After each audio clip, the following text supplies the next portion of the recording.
Hello, hello. Hello, Loafs. Thank you, sir. 43 months from Loafs, Tier 3. We are back covering another round of the European Club Cup. Eric is playing on Team Offerspill. I'll pull up the chess results again, show you guys. This is the event here. Hello, Etienne, Big Gob, Ubitsia, good morning.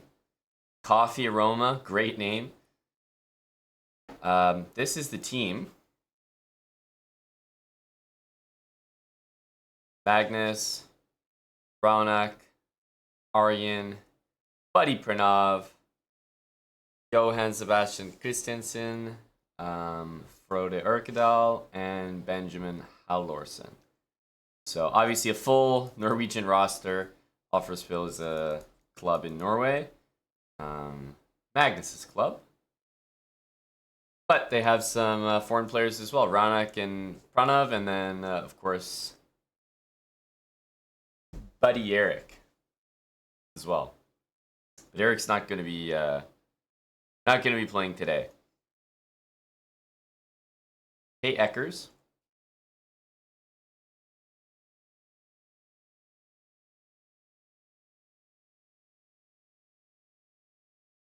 The hit squad is out. So when Eric gets a game, he'll get added to the list. This is the, let's say, team composition without round results. And you see our lad Hansen.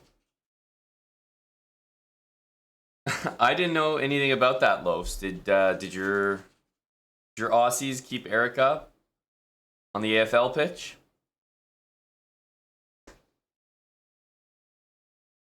Oof, can you imagine World Rapid with Gob? Oof. You might have to replace Mayo, no? Go Gob.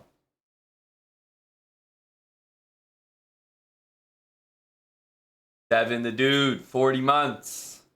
Welcome back, Devin. We're going to start here on Twitch. I'm going to cover the round here. There's many games to check out. And then we're going to switch to kick afterwards. Loafs with a gifted sub to Lethbridge Jess.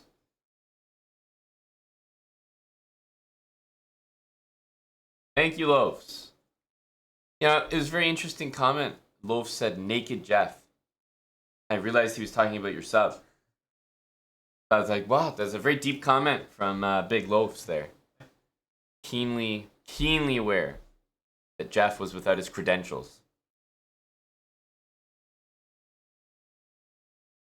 So actually, I'm drawn to this game just because I actually know this. I actually know this guy, Connor O'Donnell. Let's see how this game is going here.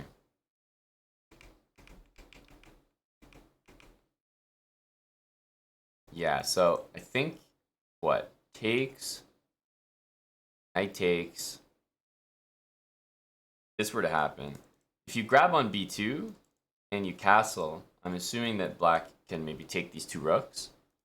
But I think this is a situation that you don't want to be in.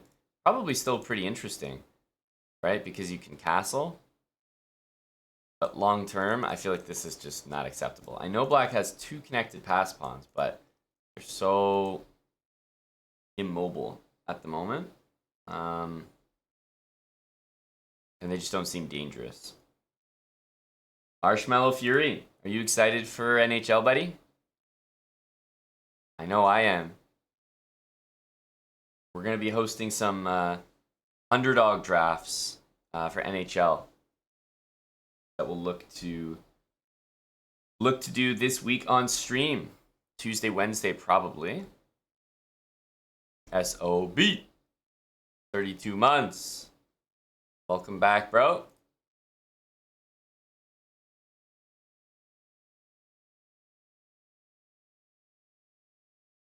I'm trying to think, what are the biggest changes in the NHL? Like, I'm thinking of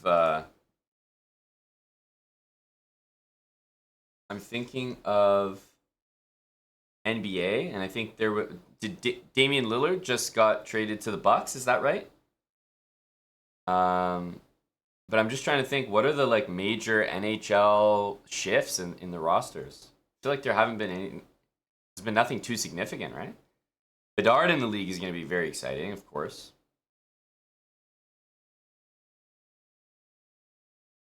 Is the Magnus game in Alpen? I believe so, even though it actually looks like a French. Okay, it actually is a French. It really looked like one, but the thing was, Black made a decision here, which was so unusual that I couldn't even believe it was a French.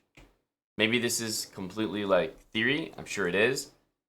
Guy's a 2500 GM, but he took here, which I'm not used to, because I feel like normally you don't take when the knight can go to c3.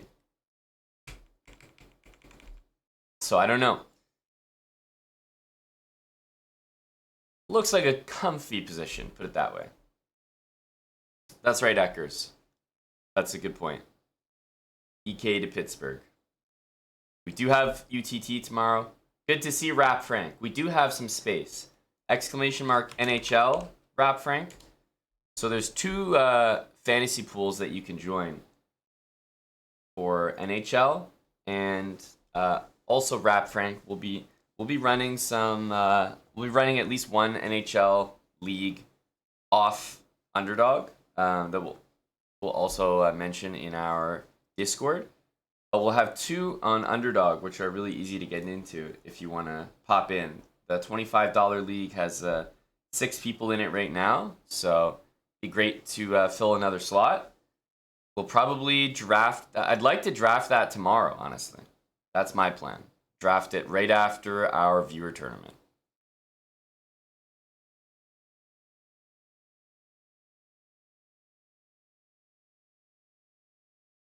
So if Black makes the rather obvious looking move, Queen to B6, hitting both of Magnus's pawns, and in fact, Gob, that's exactly what you were just referencing. In this situation, it looks like he has no choice but to play here. And now these moves seem a little misplaced because I feel like White can play A3, B4, Bishop D2, but Queen A7, and, you know, what are we doing about 3 attacks on this pawn? Bishop E3, I guess that's part of the game. Looks a little weird to me, but Rook C1 and Knight C5 is coming.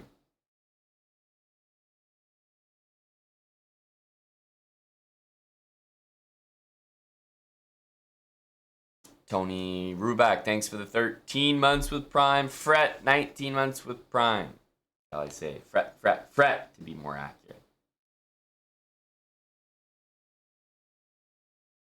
Are you talking about from White's perspective, Tim? Like, you'd realize, oh, like my pawn's hanging, I have to play this bishop move, and like somehow it actually is okay, but you don't intend it to be. Relatable. Also, thanks for the encouragement yesterday, Tim, during the poker. I really think I can do a lot better than that, so it's a bit of a disappointing exit, but man, I was just wasn't getting any cards, and wasn't feeling it. I lost my momentum. It's like going on a loss streak in chess. I wasn't enthused, whereas earlier when we were having some fun hands, I was enthused. I was in it. NTT, yeah, it is a new haircut, yes, as of a few days ago.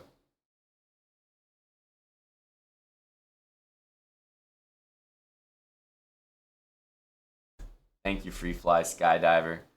Trying, man, but I know I can do a lot better than that. I definitely don't have a good understanding of the technical aspect of poker, but I feel like I have a reasonable feel.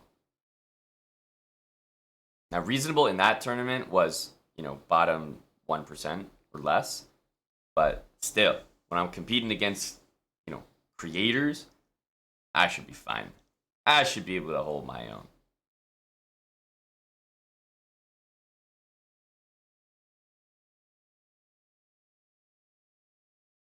And I actually didn't know, Tim, that it was going to be that long of a stream. I had no idea. I've streamed poker before, and like maybe it's like 4 or 5 hours, and like maybe 6 if you're like really doing deep runs. Because we had a poker sponsorship, and we'd play these like tournaments, these like daily or weekly tournaments. And sometimes I would actually make it to the final table. I had like a really good placement one time. And that was the longest stream I'd ever done for poker. So for me, that was like the max it could be. And then yesterday, there were people late registering at the max time that I had ever played a poker event till. I was like, oh shit, okay. We're gonna be here for a while. Yeah, I was like folding hands, it felt like, for 2 hours and losing interest. But you can't have gotta have thicker skin and more patience to be rewarded, I think, in the long run. Tippin22, thanks for the 19 months. So I think this is the big decision. Bishop e7 can be played, but in my opinion, that's a huge concession, or maybe even a mistake.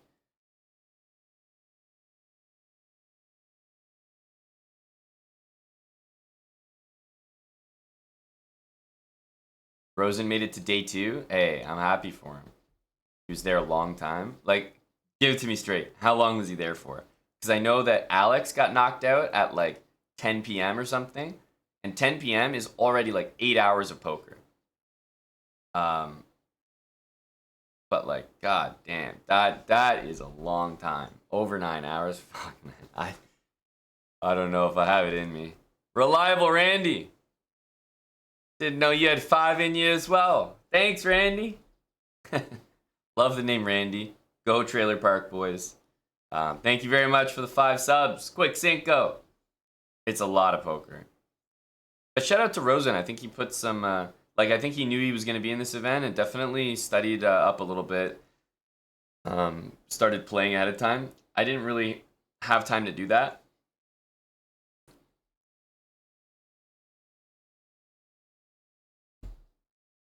But love to see Eric's around the world succeed.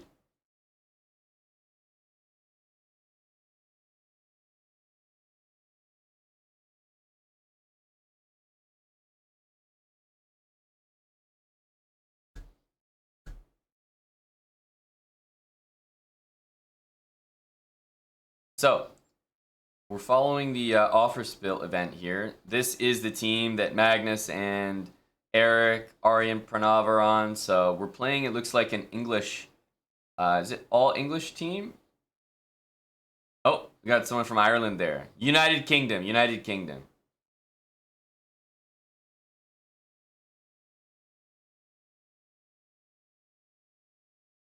All right.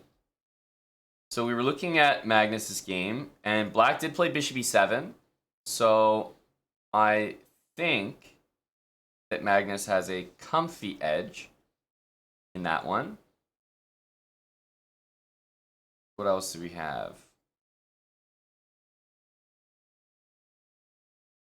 This game looks quite equal down here, or quite symmetrical at least.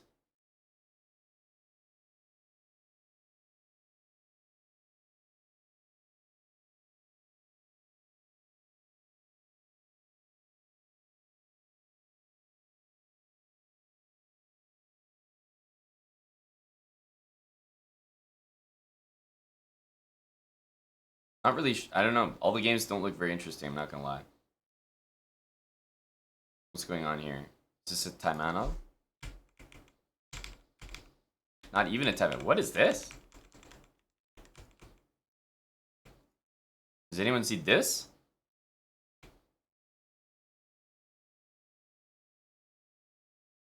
Huh? Sicilian defense pin variation? Like you're scared of a pin? What the fuck is this? Sicilian defense pin variation. I've never seen this in my life. 8 games? Lifetime?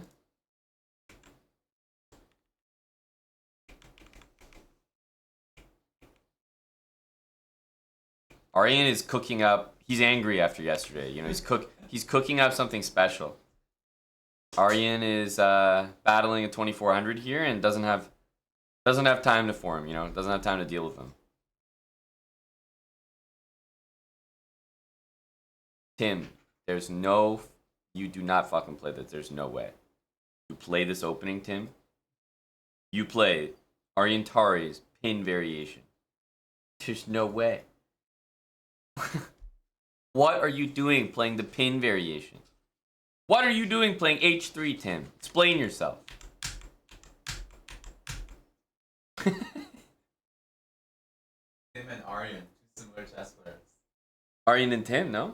Aryan's following Tim. Tim played it earlier today. Yeah. Tim is the second. Wow.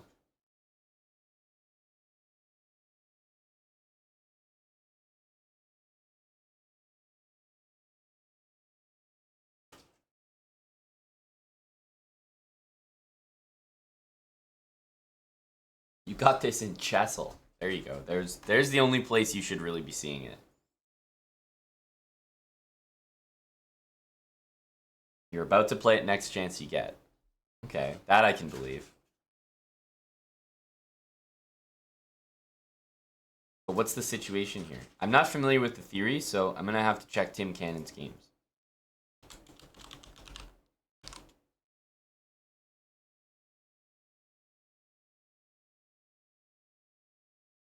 Okay.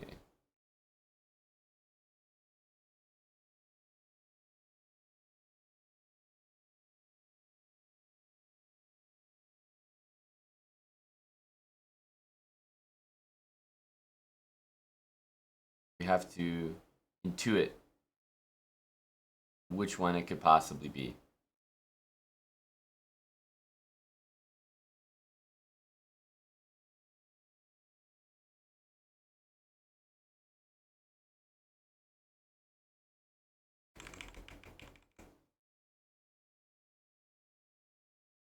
That one.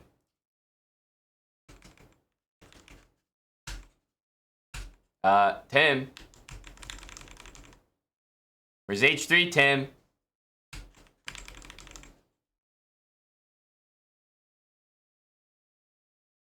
Chess player 1, 2, 3, 4, 5.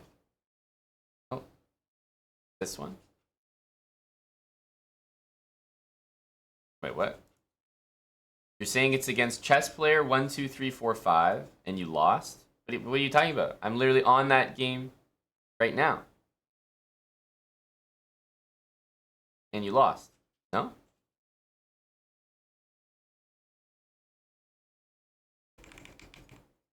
This is the exact game, is it not?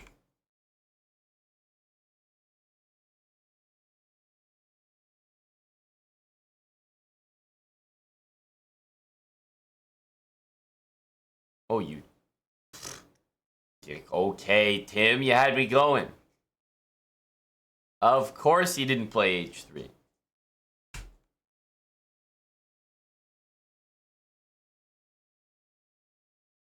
Pin variation. So knight c3 makes it the pin variation. I couldn't tell you, like, for the life of me why. Could not tell you why knight c3 makes this the pin variation. But yes, this was played. I can give you that much. I was like, there's no way Tim's playing h3. There's just no way.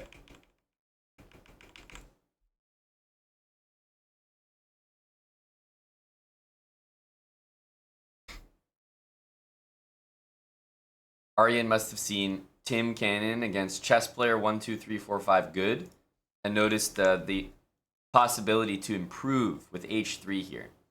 I think that's what we're learning.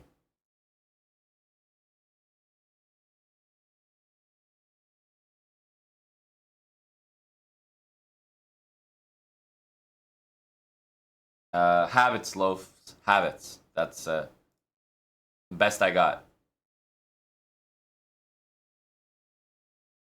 Okay, so Aryan is hitting him with the pin variation. Magnus just seems slightly better in his game. Aldorsson's game looks quite equal, or symmetrical at least.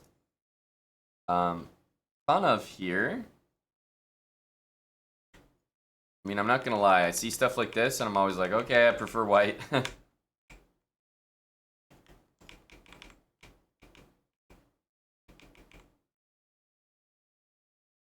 But these positions are fine. He can make it work. I don't think so, Tim. This team has a different name. They're like the Wood Green, I think is what they're called. Wood Green. Yes, Wood Green.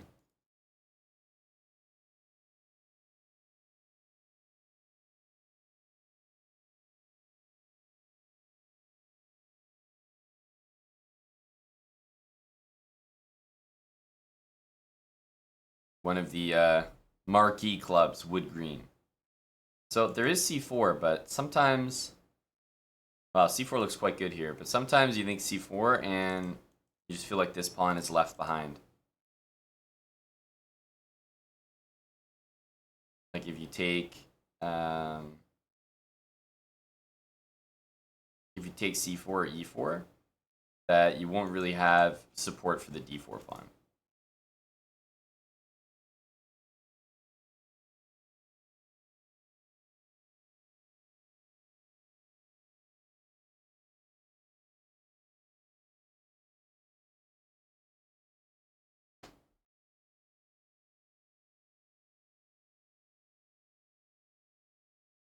So I don't know, my instinct is to go more slowly with c3, but what's the plan for black? I feel like if you're playing these moves, you're opening up the position a lot for not only the rook, but the two bishops. The knight on g3, I guess, is not fantastically placed, but if you ever play e5, then it becomes one of the best pieces. And playing g6 to restrict it is not really a comfortable option when your dark square bishop is way over here. So the knight on g3 is not as bad as it looks, I think. Hello, Jackie the Sweet.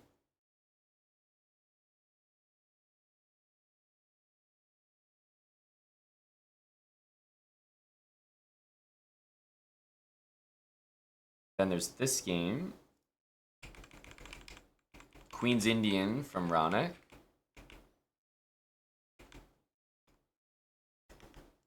Wow. Bishop takes c3 exclamation mark. They're really handing out the exclams these days. I mean, I feel like you're not too upset as black here.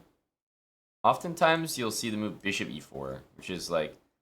I know it seems a little bit strange, but... Bishop e4 is not a crazy idea in these positions. You want to like get your bishop in before the move d5 happens. You want to stop e4. And if white ever wants to achieve e4, it kind of has to like move the bishop, move the knight, and then play it. It's quite the process.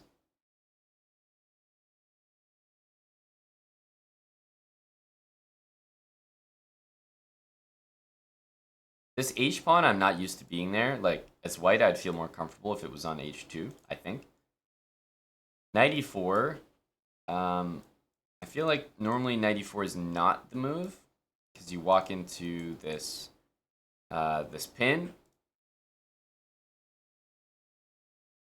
Let's say knight f6. And this is a pretty good example of how to play against two knights like this. Normally, like, you wouldn't really want to take because black would take back with the bishop, right? And then after takes, maybe even pawn takes here. Knight takes is good, but then white could kick it out with f3. But pawn takes, maybe knight g4. Point being, bishop against knight. It's not fantastic for white here. Lots of dark square pawns.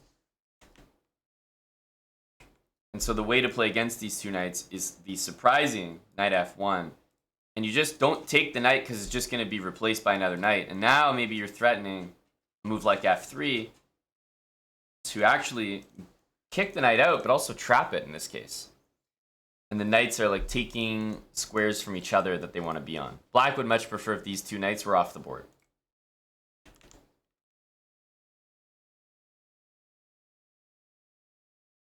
So a3, I mean, queen b8, calling queen b8 a miss here is like such an incredible, like, first of all, calling a3 a mistake is wild when bishop b2 is like so marginally preferred to a3. Like bishop b2 is a good move, but okay.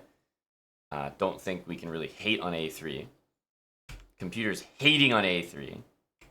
And then calling queen b8 a miss? A miss?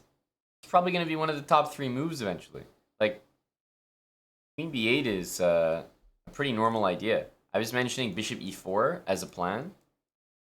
This is a very common idea. Bishop sits here, prevents e4. But in this case, black often wants to play queen b8, queen b7 to get on this diagonal, and also queen b8, b5. b5 is a really good idea as well. So playing queen b8 first seems extremely reasonable because you're just going to do this next.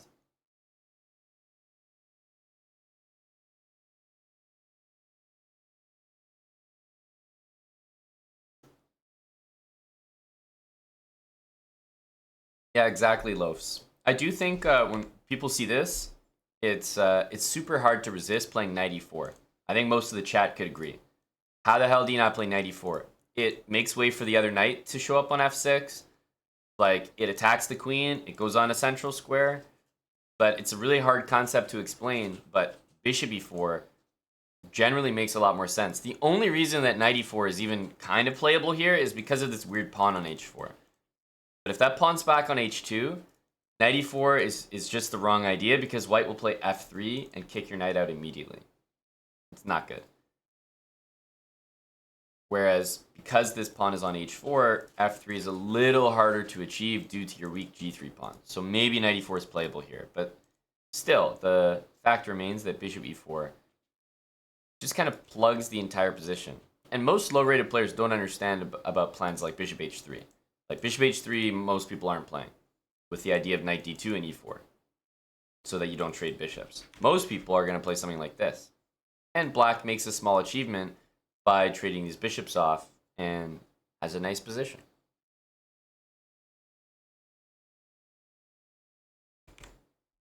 So these positions are fairly rich.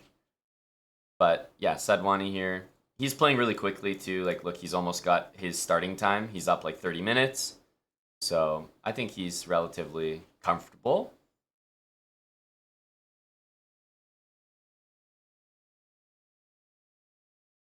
And yes, c3 was played in that Carlsen game against Pranav. So makes sense, makes sense. We haven't looked at this position, mainly because it looks very equal, very symmetrical.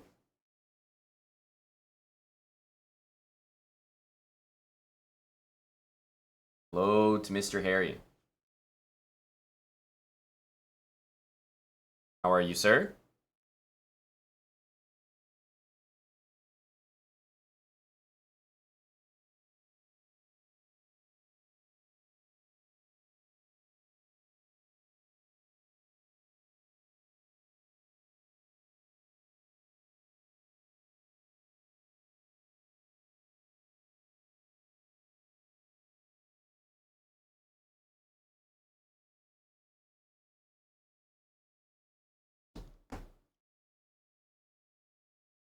Doing well, Harry. Waking up early to cover these games, but I think if there's one guy in the chess world I don't mind waking up early to commentate his games, it's definitely Benjamin Haldorsen. So pretty happy to be here, my guy, and happy that you're joining me, Harry Osborne.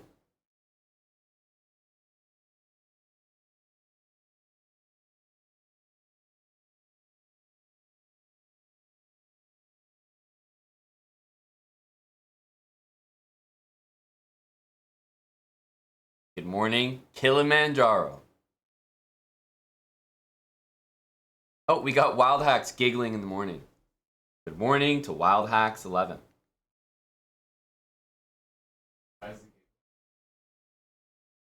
He's giggling because I set him up to believe I was going to say one thing, and I said something unexpected. And Wild Hacks was probably lurking with no intention to chat, but had to laugh out loud. It was just too funny. Couldn't hold it in, Jeff. I'm just a jokester.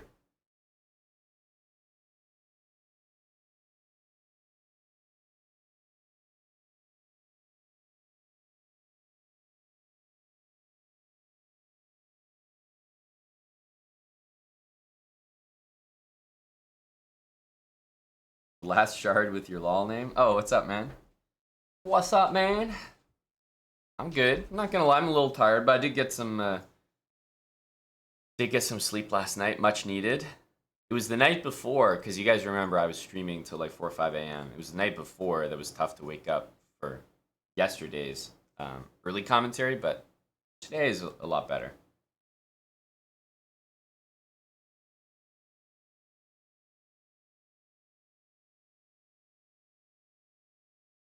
John Galt, which game are you talking about?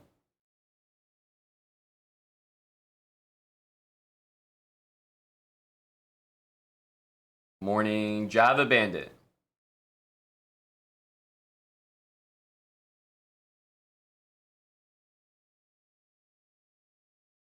Hey, Vomag. Hamster Ham is here. The Sicilian game. So, what were you asking? You don't understand the point of H3, H4. Did you not just play G3 without any drawback? But where... I don't know what you're asking. I don't know what move you're asking it on. There was no H4 in the game. I don't know what you're saying.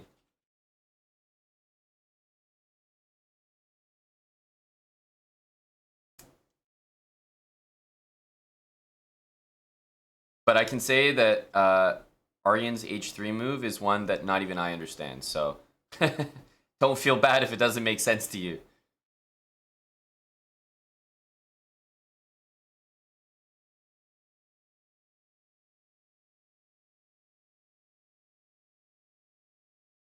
Well, Ubitzia, won't you and Java Bandit then be happy that Wild Hacks 11 and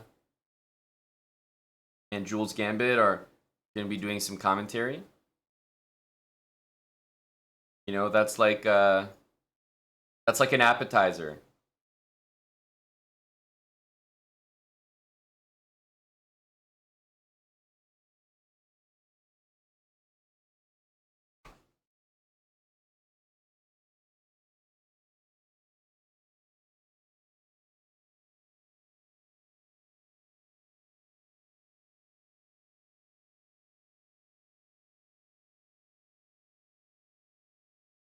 Pranav is basically going for like an equal, evenish position. You know what this game reminds me of, which is slightly concerning.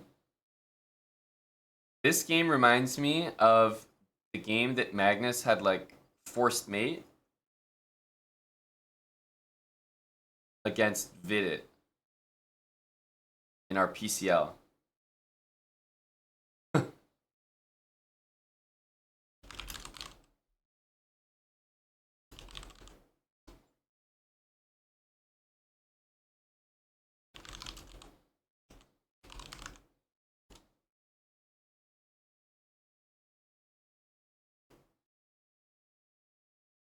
I remember that game. Highly disturbing game. That's the one where there was like the king was like running.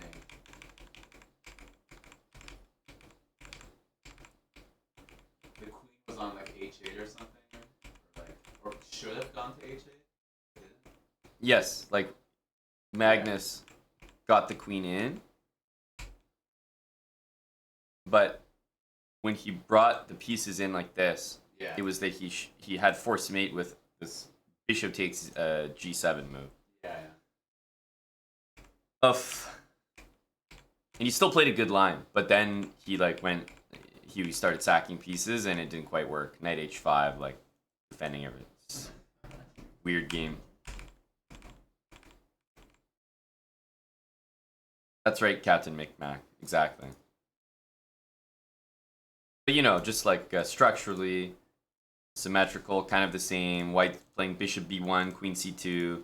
So I can sort of see this game going like bishop a2, rooks here, bishop b1, knight e, you know. So I can just see it taking the same path.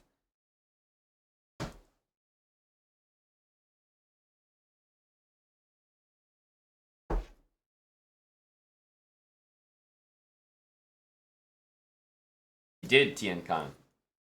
He did.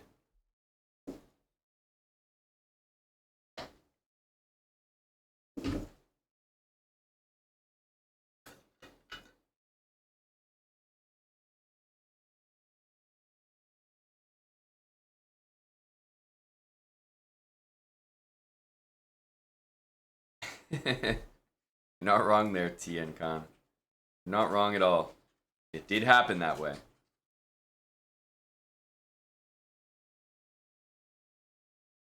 Is this position just super equal? It is, but maybe white's position is slightly easier to play. Takes. Yeah, okay, it's pretty. Queen here makes the most sense, but black can go like this, bishop e6. I feel like white's gonna, I was about to say, leave the queen on a3. If I'm thinking about a square that can't really be harassed on, I might have started with queen b3 and then queen a3 just to draw the rook to b8 maybe, but it's all gonna be just whatever, all equal here. But queen a3 is just a square where like it can't really be bothered by any pieces. So I understand why he chose it.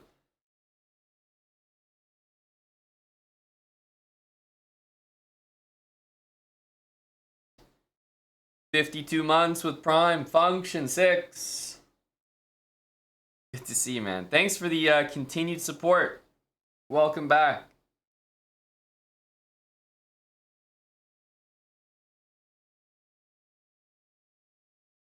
Java Bandit, I'm also excited for Wild Hacks' commentary. I think the dynamic between Wild Hacks and Jules will be exciting. So I haven't seen Sam commentate, and it'll be interesting to see him commentate with a stronger player than himself, just to, you know, bounce those lines off Jules and see how they compare analysis.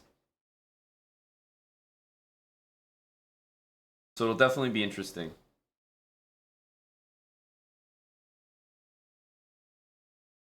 Reminds me of Gory and Mannered Monkey. I remember watching some commentary of Gory and Mannered Monkey.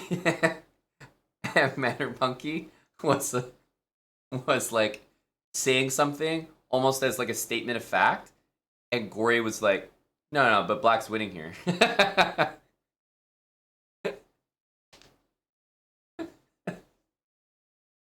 And I know Kurtz was getting very tilted. You've got some like 1100 hyperbullet monkey telling you that something's dead lost.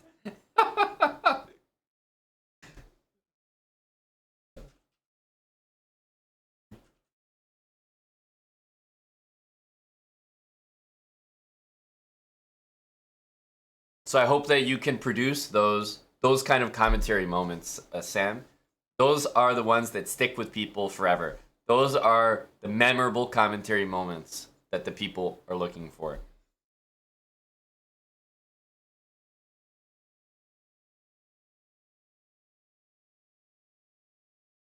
Would you say that's a repeatable experience, Yubitsia, commentating with Gory?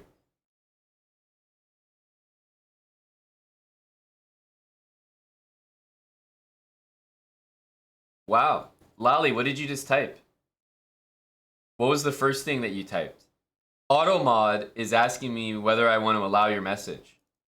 Reason for holding the message. Sexuality, sex, or gender? What did you write, sir? What is this word? Is this Hungarian?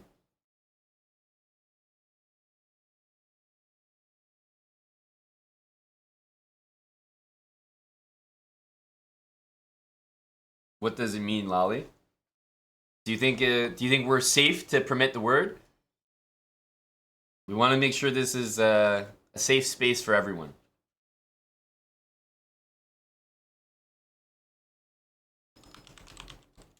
Do not? Okay. Okay.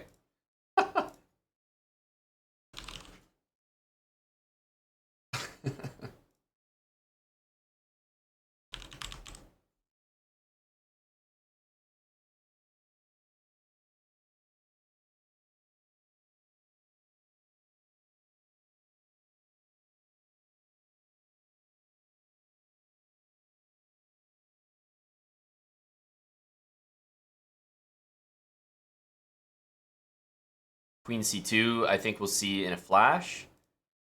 Like I said earlier, we may see knight e4 here, just because of this h-pawn. White can't really boot this knight out with f3, so there's a little bit of logic here. But I will also say that queen b8 is slightly odd if you're not going to play bishop e4, because I think the main point of this is that you want to play b5 or queen b7. And both of those moves need bishop e4 to happen. So, yeah, this move makes sense. f5 next. But then it's almost like the queen wants to be back, maybe on this side, or going for knight g4. So, I don't know. They seem like disjointed plans, but it's not like black's position is any worse for wear.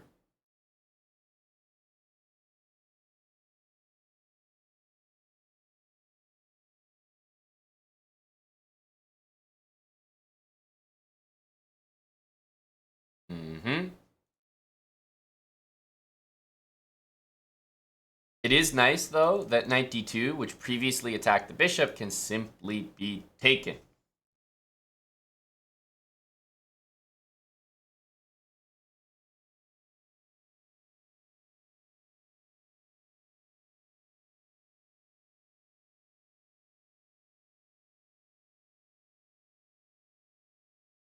Crumbs88, thanks for the 100 bits.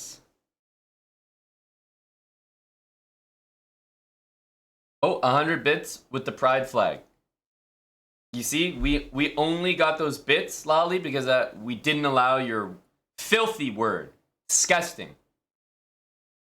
Thank you to Crumbs. Safe space bits.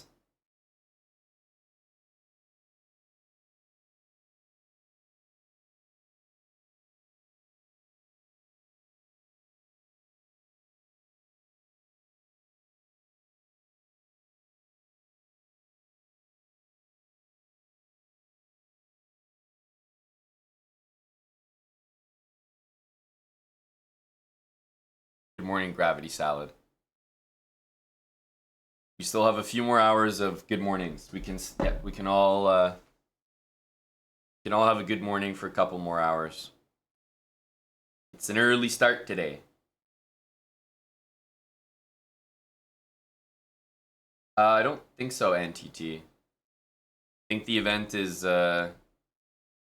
strong enough that, the lowest rated player on some of the top boards is usually like a 2400. Turan says, "Go Wood Greens." We have an invader, a pitch invader.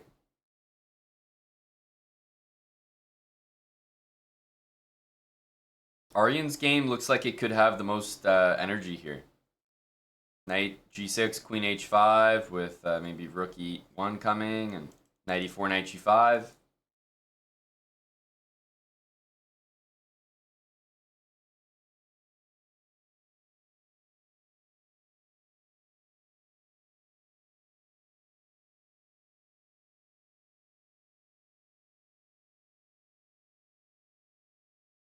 Oh, well, maybe she's playing in the women's section, NTT. I'm not sure about that, but that's not what I'm covering here, so I don't really know the answer then.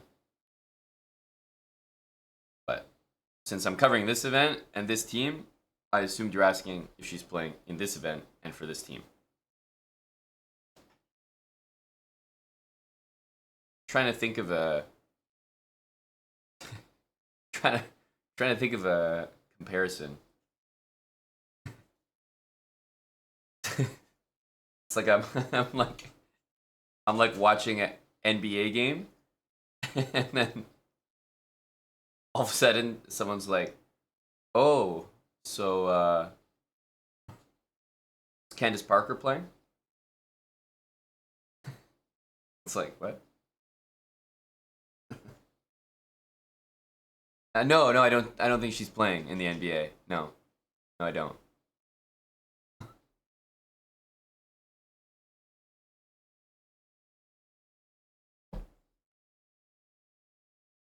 Is Magnus playing classical? The guy's probably asking himself that right now too.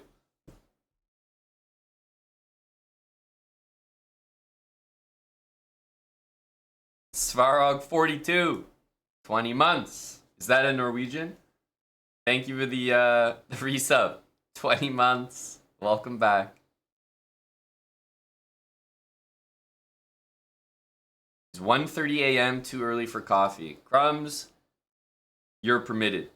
I think coffees are always a yes.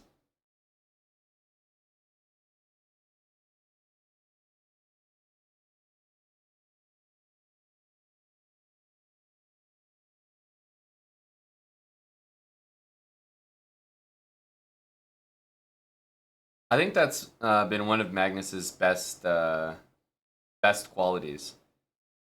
Always, whether he's like basically he hasn't changed from before he was world champion to when he was world champion to after he was world champion. Remember, that's the world we're in right now. He's always played a ton of chess. He's never like just sat there and been like number one in the world and like hasn't done anything. I think you can't ask for anything more from the guy at the top of your game. So I think that's always been one of his best qualities. He's just always playing, always active. He's played open events too. Like he's played with the peasants of the world, such as myself. So yeah, the guy is definitely a grinder, definitely a competitor.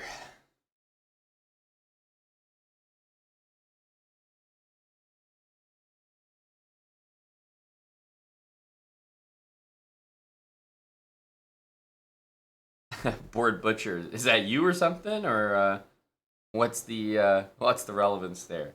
I did. That's right. I remember. I remember that game. That tells me that you got the course, so I can say thank you. I hope you like it. Svarog is Slavic.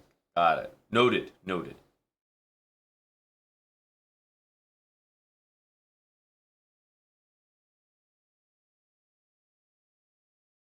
That's right. NTT. Exclamation mark hobo. We have that. We have that command in chat here.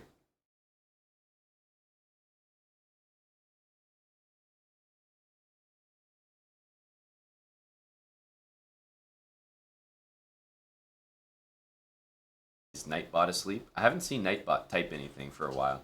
He could just be asleep.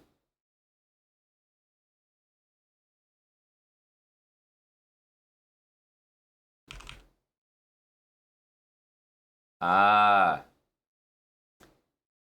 No, no, no. It's not for mods only, NTT. Exclamation mark hobo. Why isn't the command working?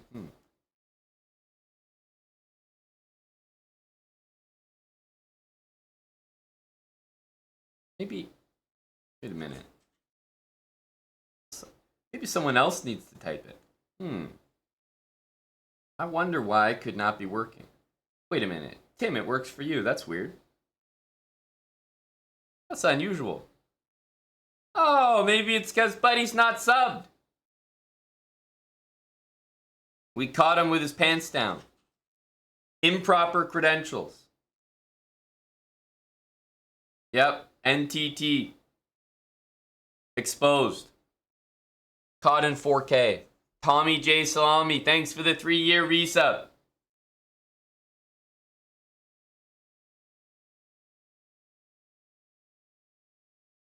Heir apparent.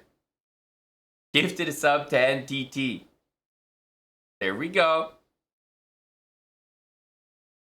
NTT, you not only did you not have your credentials, but you were too slow to produce them when asked. You know, you're failing on all fronts right now. But I can see that Heir Apparent was gifted a sub themselves, so they're paying it forward.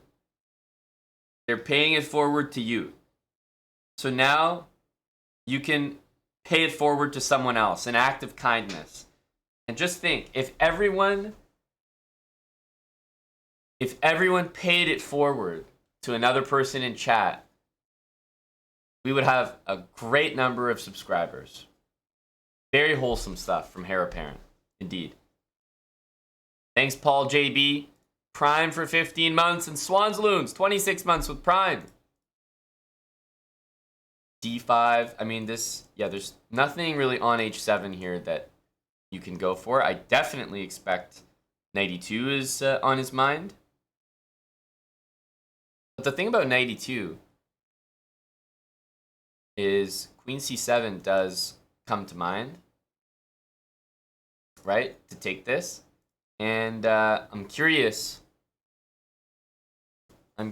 how comfortable you guys would be leaving the pawn there, because knight takes is not a threat, and it's nice to remember that queen takes is not really a threat either, due to bishop takes g6, which like gets rid of the knight and guards your queen. So black can't really throw this in, and the queen even guards the knight. So as if you needed another reason.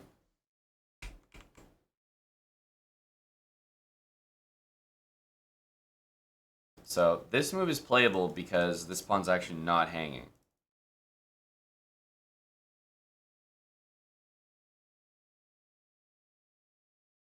Yeah, king h1 makes that, like, white would love to play f4, put it that way. So I think white's position is quite good here, but probably need to make some very weird looking moves. King h1, knight e2 makes sense, but trying to think about how black's going to develop, because b5 is not an option. And if you can't play b5, bishop b7, I mean, bishop d7, rook c8, that's too slow, it feels like. Paul JB, thank you for gifting a sub to Ab Hugaor. It's a great point, Fractal Dust. I didn't think of it like that.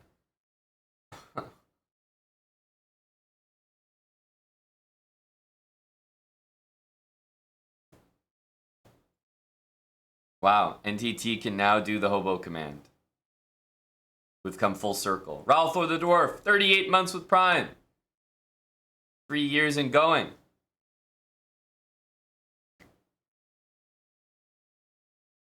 Thank you, Elon to the moon.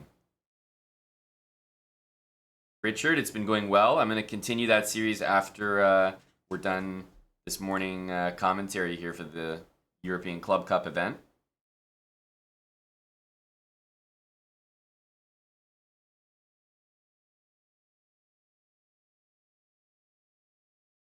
This has been going well. I think this is maybe the most thematic / interesting game so far. This is a really, really common idea. You know, takes, bishop takes. You give up the pawn, but you get open d file, c file, weak f pawn, open bishop. You get a lot of compensation. And often after a move like knight d4, it's just, there's so many threats. So e5 is the natural response. Now white is going to start pressuring this pawn in order to pressure this knight. I'm like, okay, interesting. Do you guys think bishop takes f5 is a threat? That's the main question. I'm not sure that the answer is yes. Maybe it is, but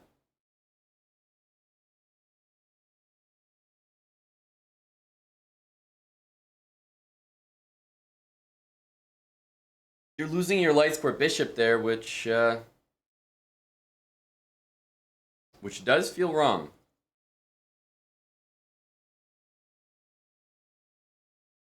I think Raunek is going to be saying hello here. Crumbs88! A gifted sub from Crumbs as well. He's paying forward a gifted sub that he got from Coffis.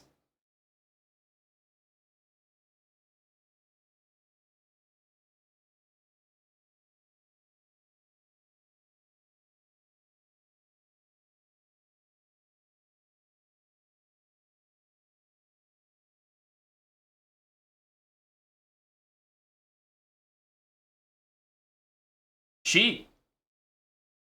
Thank you, Crumbs. Oh, do we have a band forming here? Venus seems to be very keenly aware of all the ladies in chat. I sense the ladies multiplying here. Good morning to Mannered Monkey, a 97-month tier 3. Go, ladies. Yes. You'll have to forgive me, Crumbs. We're usually at a pretty hard capacity of one lady in every chess bra stream, and with Venus here, I only made the natural assumption. There couldn't possibly be more than one. Hello to Mannered Monkey. Big tier 3. Mannered Monkey, are you excited for another big day of the ECC? You'll have to understand, Mannered Monkey, that the chief, he doesn't mess around with the early rounds here. Eric's a closer, type of guy you bring in when you need a result in later rounds. So while this is a tougher pairing team-wise than the last round, it's definitely one that the team is expected to win, for sure.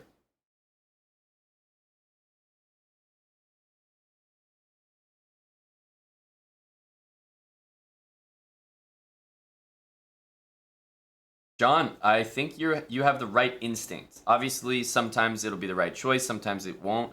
But I think you have the right gut instinct, which is to second guess yourself there. Totally. Yep, Buddy Pranav is playing. NTT did pay it forward. Look at that. Heir apparent.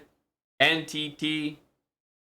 Now to Ellen Nilsson. Wait, is this a ploy to get more ladies in the channel? I'm here for it. Well done. Well played. Thank you, NTT.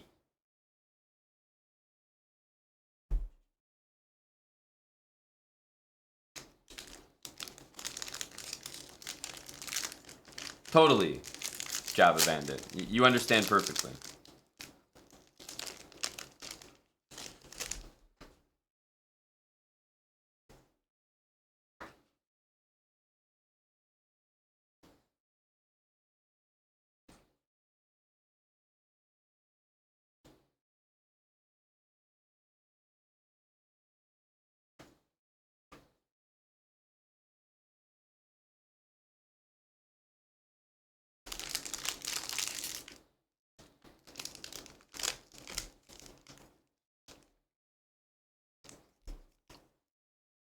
Is Ellen not playing?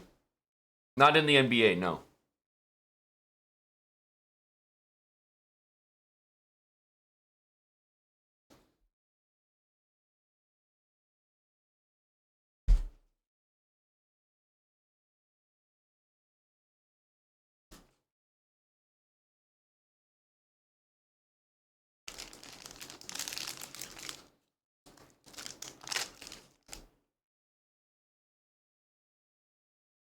Something that I realized a lot later than I should have is that one of the benefits of having a bishop on g7 or g2,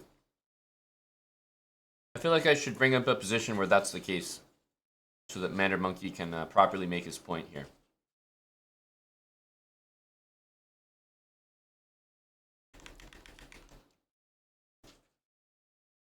Okay. One of the benefits of having a bishop here is that you can use it to take a knight on c6 or c3. And vice versa on f6 or f3.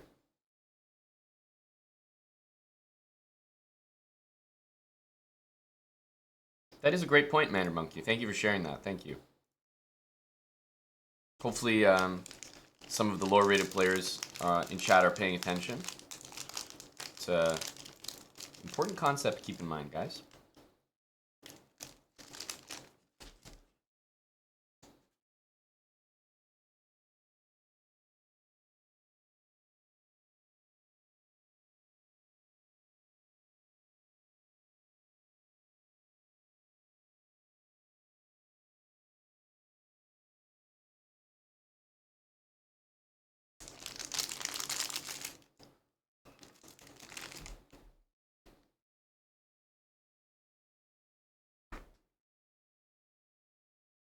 No, but Goblin, that's exactly what I was talking about earlier. That's why Kurtz and Gory is a fucking comedy duo. Kurtz would say something like, oh, yeah, you know, and he would be referring to something like this. He would say something like, you know, it's actually, it's really important to remember that, you know, when you fianchetto a bishop, you can actually take a knight on c3. And some people don't remember that this is actually a move. You're always scared to do it when you fianchetto your bishop. And he might be talking about something like this, where bishop takes c3 is a great positional move, a lot of intrigue behind it. And then Gory would say something like, yeah, but it's well known that you're not supposed to give up your fianchetto bishop for a knight. And obviously Kurtz understands that, and he's going one step further with his analysis. But on a baseline level, Gory would be correct. And then they would get into an argument about Gory being correct, but Kurtz understanding that without saying, and then going one step further. Hilarious stuff. I can see the conversation happening.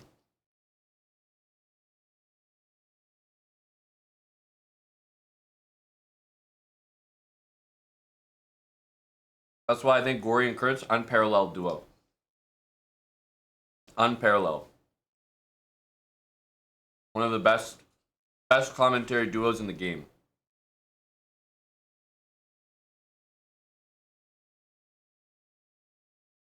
Have a good meal? Buddy, I'm having a blueberry almond crisp Cliff Bar. It is a great meal.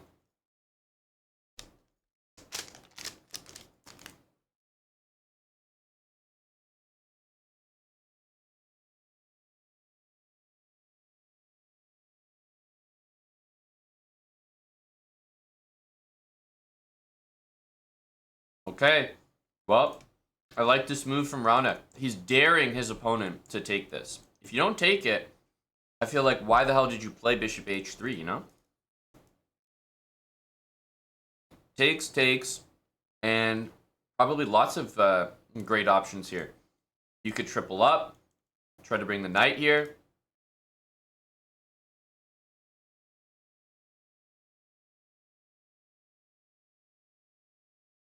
Another nice option that could be happening is queen f7, which I love. Threatens this pawn, which seems like nothing. And knight c5 looks like a really nice move. And if white goes and prevents knight c5, maybe we can take, but actually maybe I don't want to open up the a file. I was going to take and maybe go b5, but no sense to have a rook coming to a7. Just b5. Now you want to take with your queen here. This is a really common idea. Now without the pawn on b3, this is kind of a problem for white. Big time problem, actually.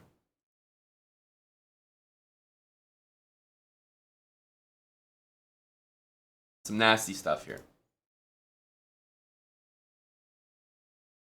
So, I don't know. I wouldn't have the balls to play bishop takes f5 here. But also, I wouldn't play bishop h3 because I know I wouldn't have the balls to play bishop takes f5. So, I wouldn't even waste my time with bishop h3. And that's why it's been given a question mark. I think that's a fair question mark for the first time ever. I think that black's position is really looking up there.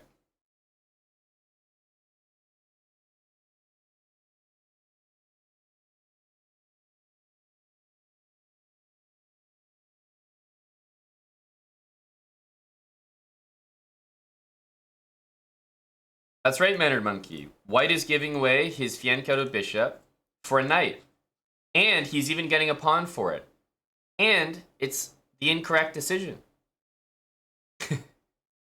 So I think this blatantly proves that Mannered Monkey was simply wrong. And he lacks understanding.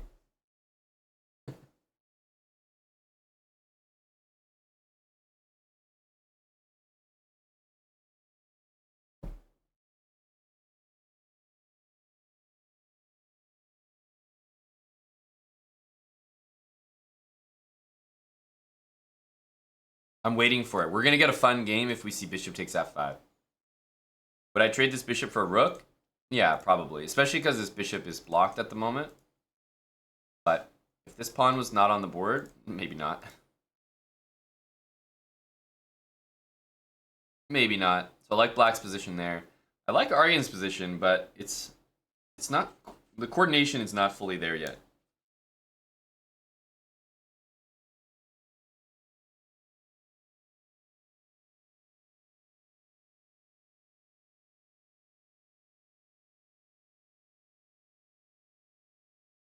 So this board looks like a draw for sure. Yeah, it could still be played, but definitely looks like a draw. This is a very equal position for Benjamin. I like Aryan's position. I love Raunak's position. I actually don't really like Pranov's position, but it's not to say that his position is bad. It's just kind of passive. I don't really know what his plan is. I always prefer the two bishops, so I like the way that White has done things at the moment. And Magnus is playing a slow-moving, slightly better pawn structure position, slightly better bishop. So that's very much in his style.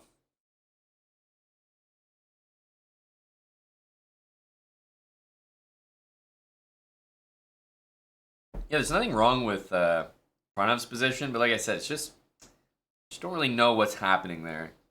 I don't see the positive outlook. But it's not like he's in big trouble here. It's just what do you do? I feel like if you open the position, it benefits the bishops. So this feels like White's slightly better.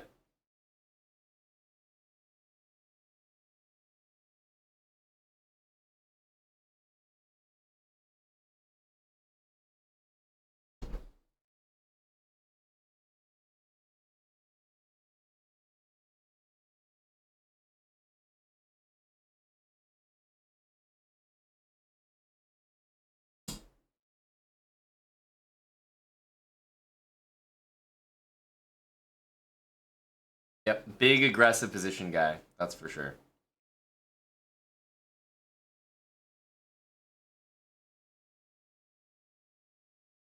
So on the move Queen B4, I know it looks strange, but I was gonna say maybe A3 could be played, but I think Rook D1 would actually be the intention. And then maybe you're intending G4 afterwards? I don't know. It looks funny to play Rook E1 and then back Rook D1. But I think that could be the energy. Because Queen B4 is not really that well placed.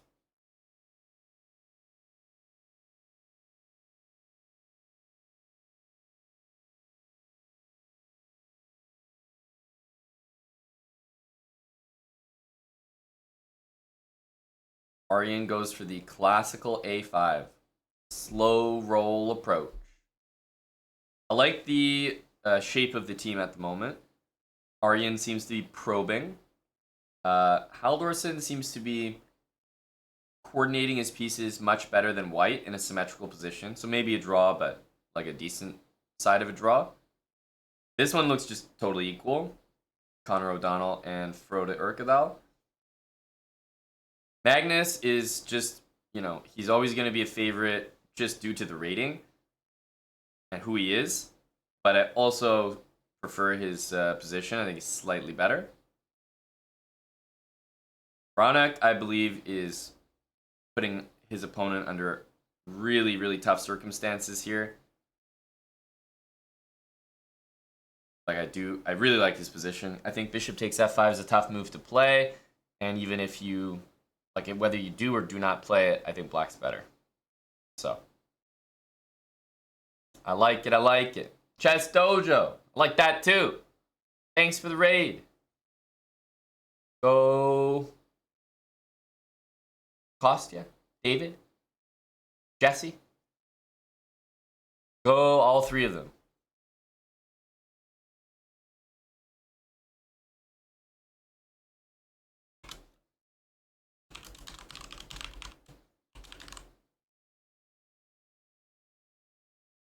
We were watching the same thing. There we go. Shout out to my my commentary brethren. Thank you for sending the people over. Well, that's even better. It's like, oh, what were you guys doing over there? Hope you guys are in the mood to watch some European Club Cup. We're following Magnus's game. Eric Hansen, who streams on the Chessbra channel, is on the same team as Magnus, so that's our connection here. And it's like, well, I don't need to check if you guys are primed and ready for the ECC because you are. That's what you guys have been watching as well. Perfect. Perfect. Thanks a lot, David.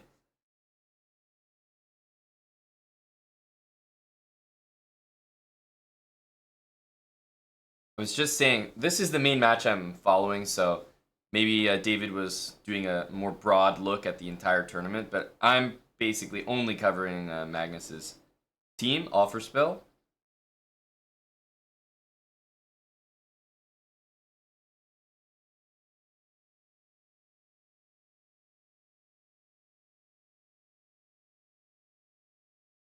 All right, here we go. I think we'll get an exciting game here.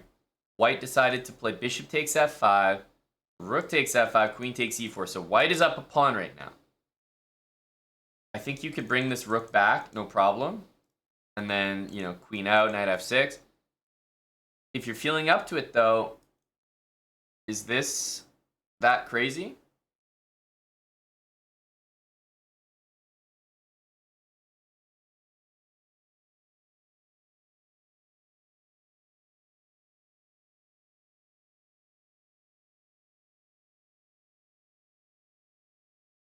Man, I just thought of how annoying this looks. Knight d2, and then knight back to f3. It's like, wait a minute. Yeah, the way to save your pieces and coordinate properly here is so strange. But knight f6, knight g4 is just in time. Even if queen e3, the knight comes to g4. Impressive stuff.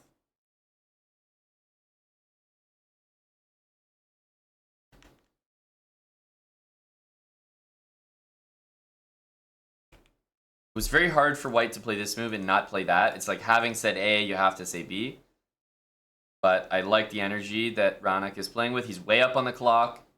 He has a hyperactive position. Knight c5. b5 is a big move. So in this position, I mentioned b5. I don't know. Let me just make let's say even this. I mentioned b5, and I think rook d1 illustrates it the best.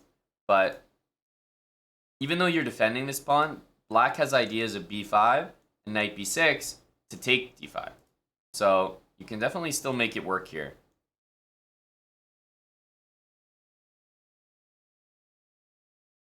Knight c5 is strong. a4 sinks the knight into b3. There's e4 after knight c5, which will probably at least win a pawn. I just think black has so many good options here.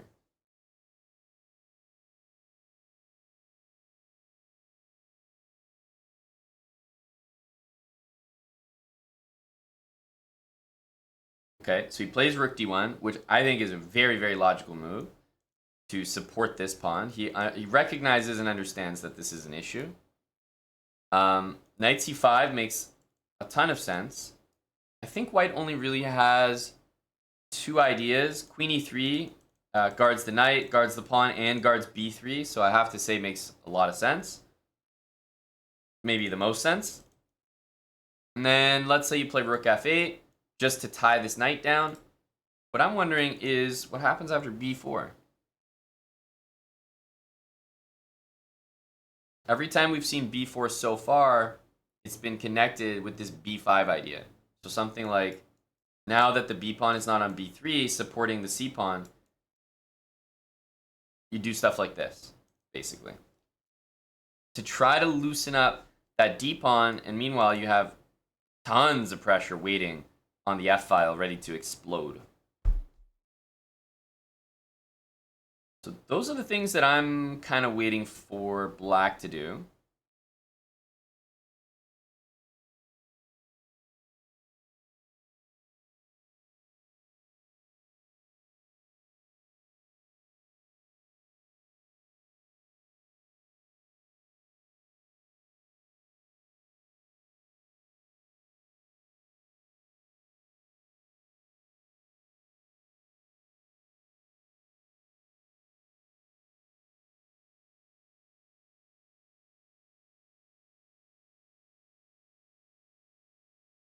Whoa. We have to check high energy Aryan's game. So this is where we left Aryan's game. We saw he played the energetic a5, restricting the queen side. And after bishop d7, Aryan hit him with rook a4. Look at this rook lift across the whole board. And if you want to play d4 to prevent it from going there, I think big Aryan has some moves. Here we go. Here's a good calculation exercise for the chat. What is Chad Aryan preparing against this move, which seemingly loses a rook? What does Chad Aryan have prepared? Pawn to d4 for black.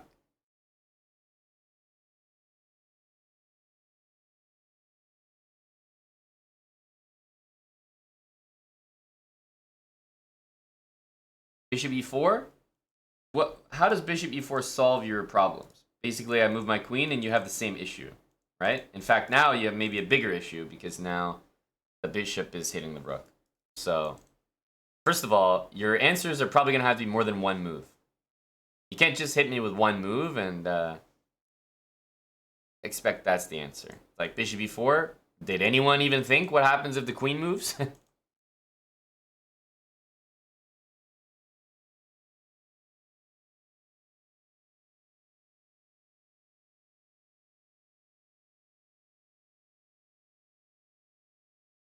So Plukru has some ideas. Knight e4, queen takes, knight f6. Pawn takes. I will say in that position that maybe I can play the move rook to c8. And if you go queen h6, I have bishop f8. So I'm not sure if you're actually mating me there. I know it's close, but not sure you're actually mating. d4, knight e4 takes, knight takes bishop. Playable, but remember, you just lost material there, right? I just go back to c6, and what are we discussing? I'm not sure that's enough. And then knight e4, knight g5, hitting the pawn. Let's say h6. Like, yeah, there's knight takes f7, rook takes queen g6, but remember, in that position, you're down a whole rook, and you're not even really threatening anything. Like, queen h7's a baby threat. I just play rook c8 and like run my king away. So maybe knight g5 is an idea, but after h6, even that isn't enough. So I think Mannered Monkey's on the right track. This one feels the best to me so far. Still needs a bit of calculation, but d4, rook c4, pinning the bishop to the queen. And then after takes on c3, white has the option to play bishop c3, or sorry, bishop e3, but perhaps b4 is more the vibe. Pinning the bishop to the queen and then winning it by attacking it again. So maybe rook c4, b4, or rook c4, bishop e3 too.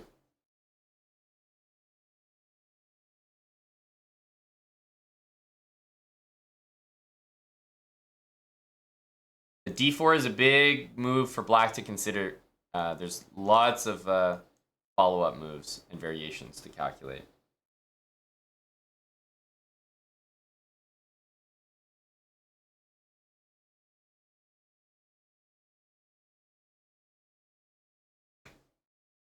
Why not do the same thing with bishop e4 first?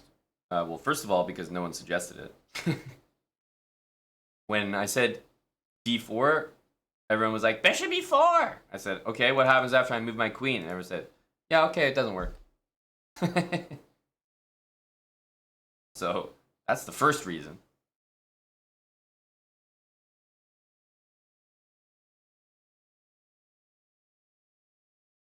Ooh, I like your energy there, Almogi.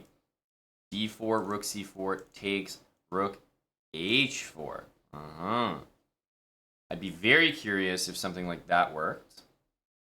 Rook h4. So, the obvious, h6.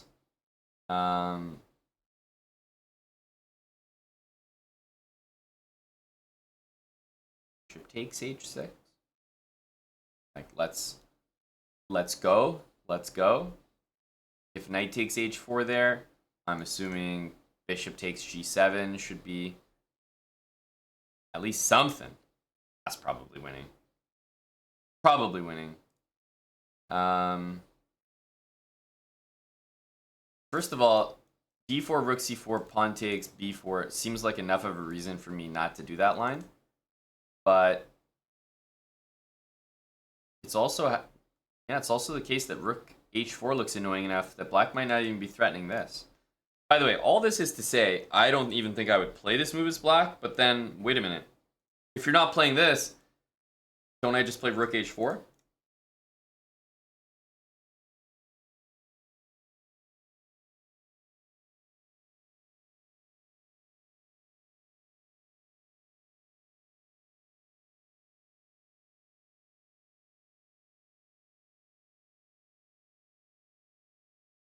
You definitely could, John Galt. It just depends if this move is winning on the spot. If it's winning on the spot, you'd obviously want to get it played straight away.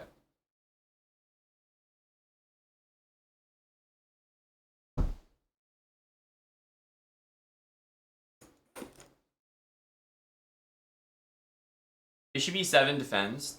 Definitely. Alright, so he played d4. Are we feeling confident that we're going to see rook c4? Or is young Aryan cooking up something with knight e4 here? Or remember, there was also the additional idea of bishop e4 and then rook c4. But bishop e4 feels weird because it blocks the fourth rank for the rook. So I'm not sure I like that one. Either way, I think we are happy to see this move. Like, this is a positive move for us. 23 months from happiest bear.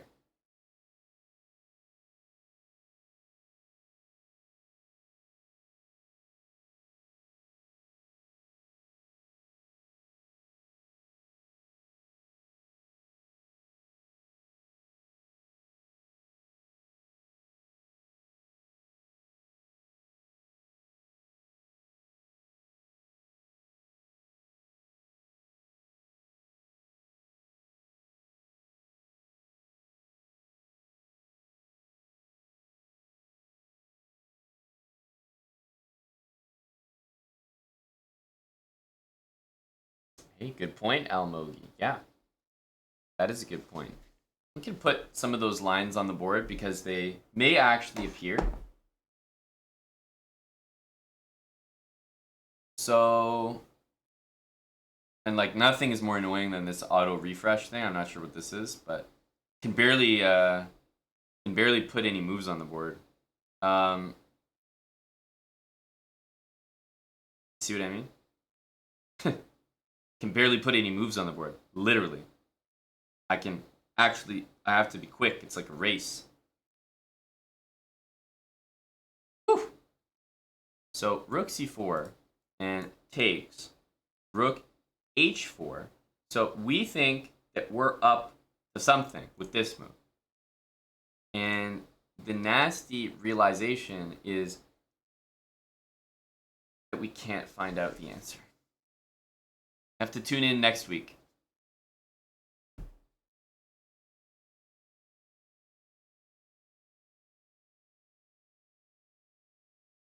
The next episode of Aryantari versus Jonah Willow.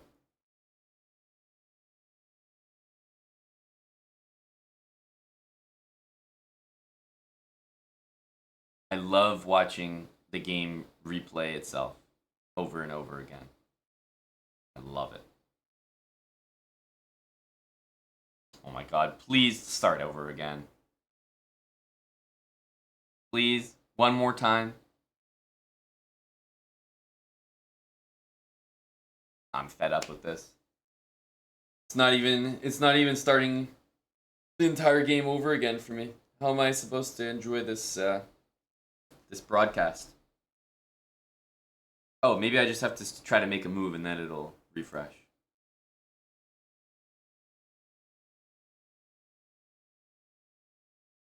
We're finally getting to the deep dark secrets of this line. H6, and it's like, wait a minute. Why can I not play bishop takes H6? And we were looking at knight takes H4. And we were saying bishop G7, and surely that's enough for white victory. And look what I've gone and allowed. Queen takes G2 mate.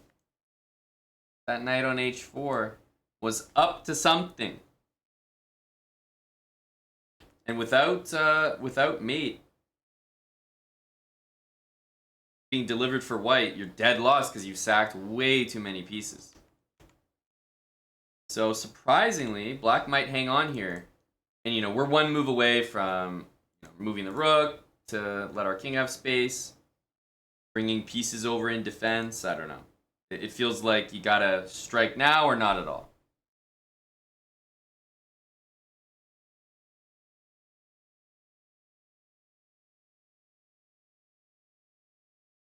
We can go rook G4 here. I think it's maybe even still playable to take and potentially just take the rook back. That's how nice the attack is for white. That could be possible. But yeah. Very excited to see how this develops because rook C4 has been played. I wonder if black's going to take. I think that B4 is a great inclusion afterwards.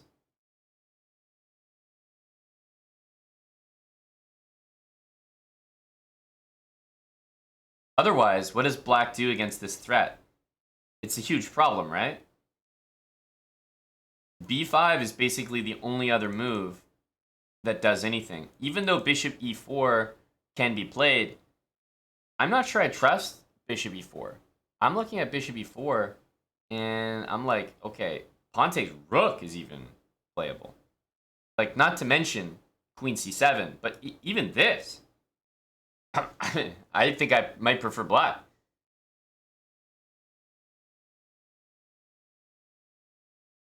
This doesn't look enjoyable to play one bit.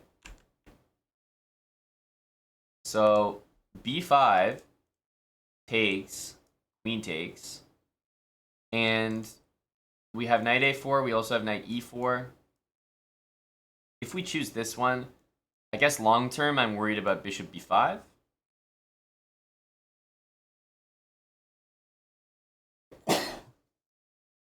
So here we're at least ready to deal with knight G5. We can take it and then go bishop B5. That actually could be quite good for black. Which is why knight A4 might be more the move. But then here, white just has a good position. But notice how you're not mating your opponent anymore. This one is more about just playing B3, F4, maybe F5, but you're not necessarily mating, you're just much better. Weak pawns, two bishops, good pawn structure. So I think knight A4 is probably the move, but you have to be ready to switch from full attack ideas to full positional ideas. And just having a better position with knight A4. So Aryan's game looks like a lot of fun. And Raunak's game, also B5 played. Very aggressive move.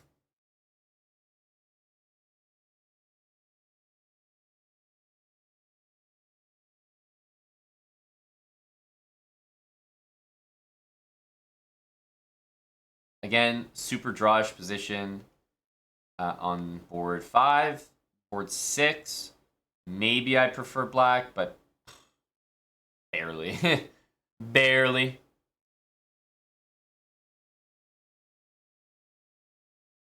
Aryan's temporary piece sack. I think we're going to see b4.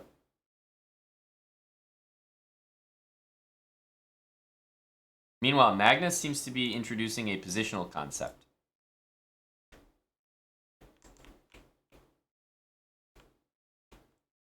So his idea the entire time was to play this. But he did it this way with bishop d1. So that now if queen b6, I guess knight e2. Watch this pawn. Or I suppose queen b6, there's always knight a4, knight c5 ideas to watch out for. But he's bringing the bishop back because he can't play bishop d3. Or I guess you can play bishop d3. Maybe you don't want to.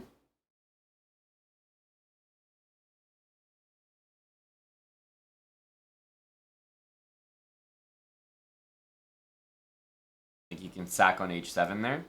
But yeah, I guess black brings the rook in. So yeah, you don't want to disconnect your queen from the pawn. He goes here, black plays f6, and now white plays bishop a4, which is annoying because if you take, you're going to be met with bishop takes on c6. Something takes back, and you're just significantly worse here. So after bishop a4, if you want to handle this properly, you might need to play b5. But then again, white's happy to probably go bishop c2 and intend to take it. Not sure what happens here, but takes. Can you take with this? Don't think so. This looks fine for black. So after takes, it's just that white wants to take with the knight, if possible. So if bishop takes f5, pawn takes, that's no good. So it's going to be rook takes. But you see, black's actually kind of getting what they want, which is getting a pawn here instead of a piece. If this pawn could be on d4, I think white's position is very good. Here, I still like the prospects of maybe a knight on d4 later, but it's not as easy to... yeah, it's not like white's just clearly better here. But this was played. This was played.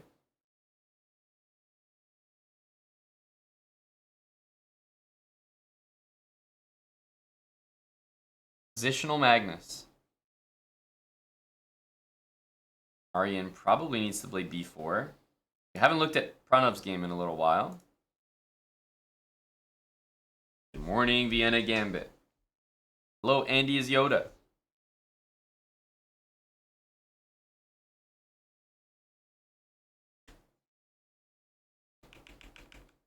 He does not want this queen trade.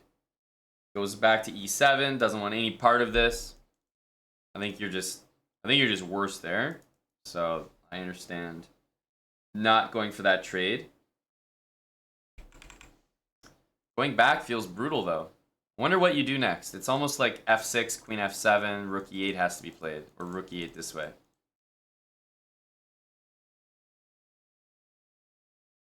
If black could play f5, I think he would. Like takes, but right now loses a pawn. So f6, queen f7, f5, I think is the idea.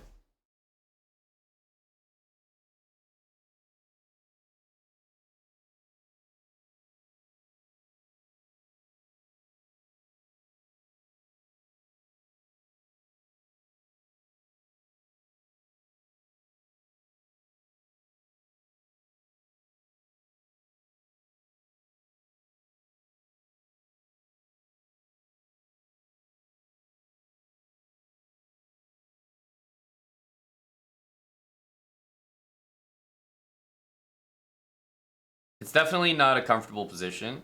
It's I'm trying to, still equalize the game experience. But this is also the experience you sign up for by playing this line, so I don't think he's panicked at all here.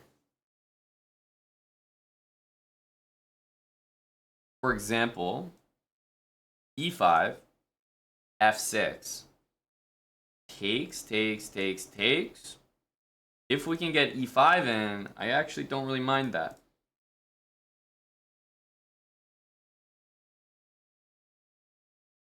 Here we take like this, we have queen f7, this should be okay. I think it might be like knight f4 that's the disturbance in the force.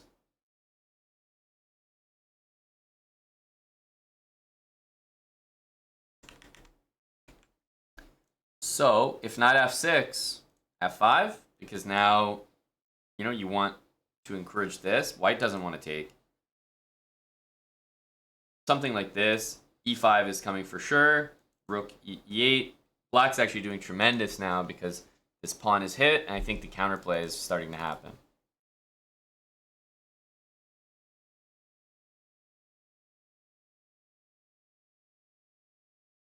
Now, if in White's perfect world, this rook just goes here. Then White's position is overwhelming.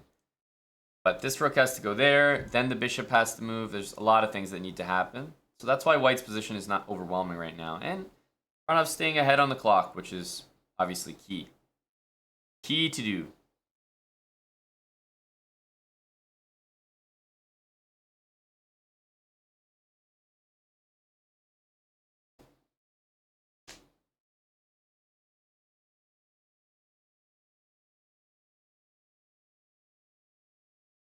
Aryan did play b4, by the way.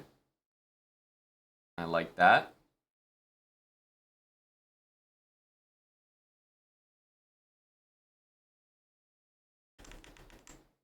So rook d1, rook f8, and then b5 played.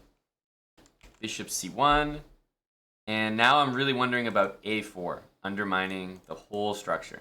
Because after a4, you'd want your pawn on a2 to take back, and cover d5. But as soon as one thing is missing, a4, then all of a sudden, this is undermined, which undermines this, which undermines this. There's nothing you can do about it.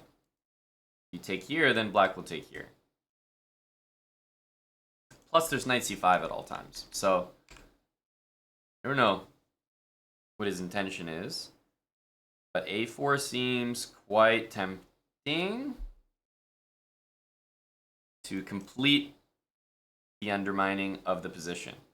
So now that f4 is covered, my only question on the other side of the board is, how scary is g4? Is it scary at all?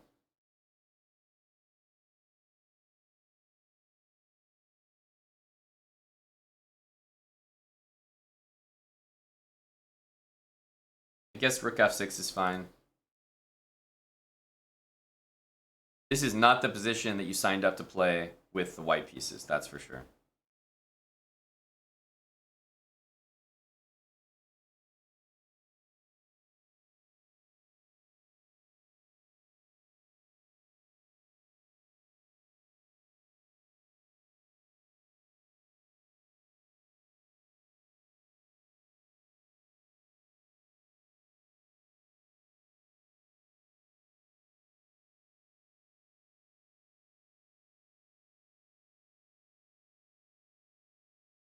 Is Eric playing for Offer Spill? Yes, Royal 4.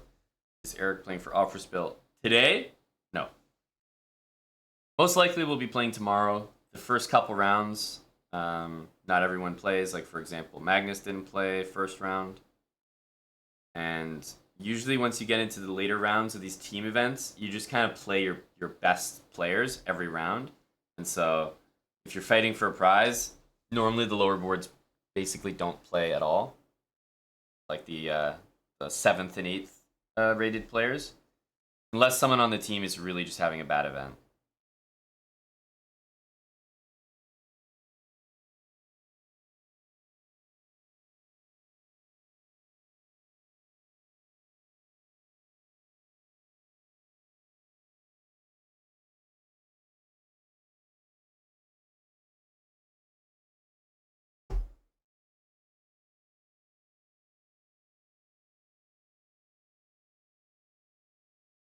That's a nice line.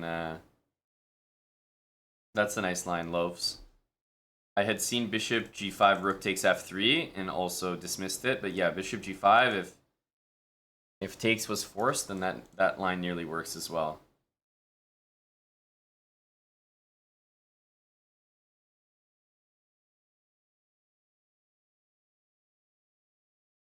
Okay, I can't watch the replaying moves again. I can't relive that experience. So I would say we are equal on board 5, equal on board 6, better on board 2, better on board 3, worse on board 4, and honestly better on board 1, but this game is still an interesting one to me.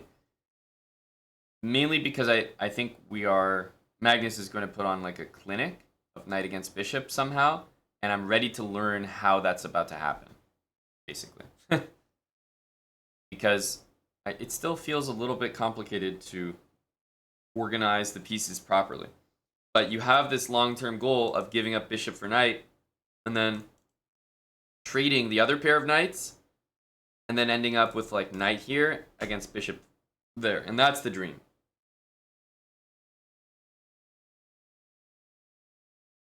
That is the dream.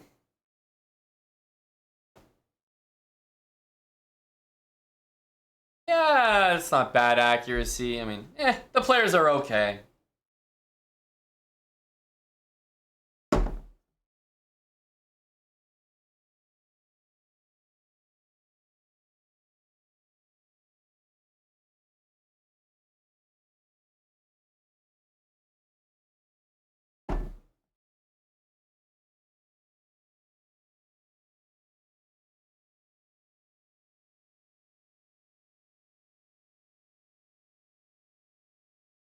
Waiting for Magnus to do Magnus things. This must be what it's like when you're like David Beckham on the sidelines and you're just watching your team and you're like, okay, it's 0-0. I don't like, other teams playing well, but we have Lionel Messi. So he's just going to do something and we're going to win. Must be the same feeling.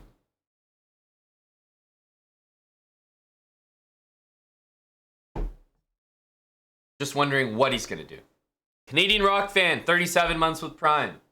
For example, the first game of the season. Had to wait a long time for it, but he did it. He did that something.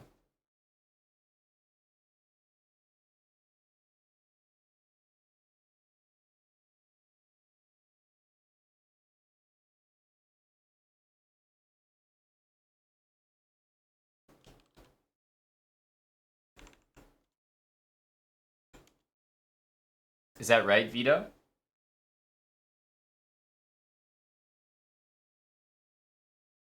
I don't truly follow MLS, but I'm always following stuff with Messi.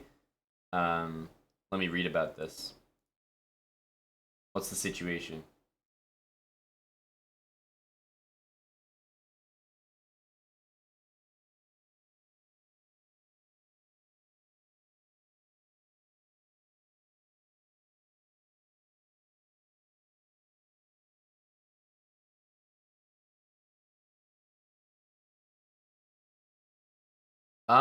So likely the injury was picked up during Argentina's World Cup quarterfinal match against Ecuador.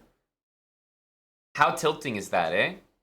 You sign a guy to your team, Miami, and then the fucking guy goes off and plays a match not for your team, like outside of your jurisdiction, and injures himself and comes back and he's like, oh, I'm injured. You're like, well, fuck me, I guess. Oh, and then it was re-aggravated in his return against Toronto FC. Okay, yes, the Toronto FC boys, the Mandem. The Mandem aggravated Messi's injury. Okay. Toronto once again making the news for no good reason.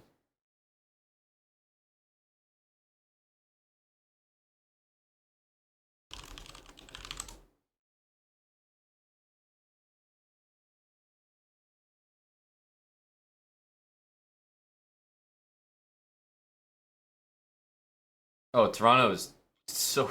I mean, can't take Toronto FC seriously. Good old Tesh. But in terms of like the budget and what teams can actually do and who they can sign, you just have to think about like what it means. Like all these American cities teams, they have like backing that's actually exciting. No one's putting money into the Toronto FC team. No one cares. Like it's their right to not spend a lot of money on it because they're not gonna make it back. But it is comical how bad they are anyway. I think so, Fizzy King. That's what I've heard. Yes. So wait, what's the situation? Inter Miami is just doing terrible.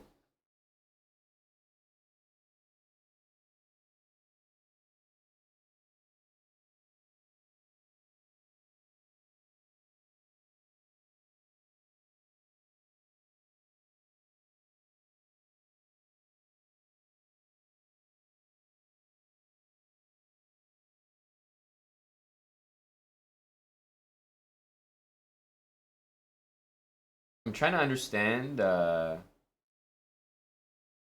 when Messi like joined the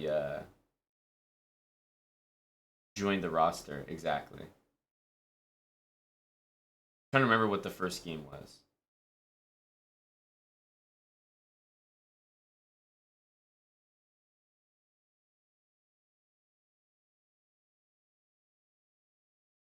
What's a good move for black now?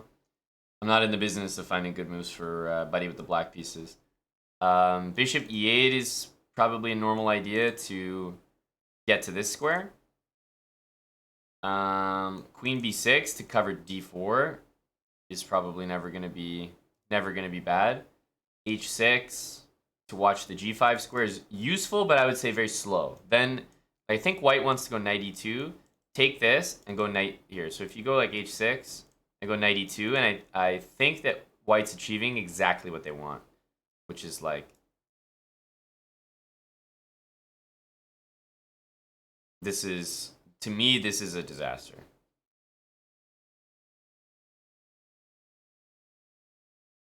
You know, now it's just uncomfortable. This is the knight against bishop position that you want. So I feel like h6 is quite slow in that regard. But bishop e8, while it has a very natural idea and it makes a lot of sense, it also, I mean, you don't need knight e2 for this to happen, right? Technically, could I do it now? I'm hitting all the important things. I guess rook wants to come to c4. Maybe black can't really prevent f4. Something like a5, b4, bishop b5. Maybe black's in time with some really quick active play. To me, this is why I was saying I think that white's about to do very well here. Because it just looks very logical to play.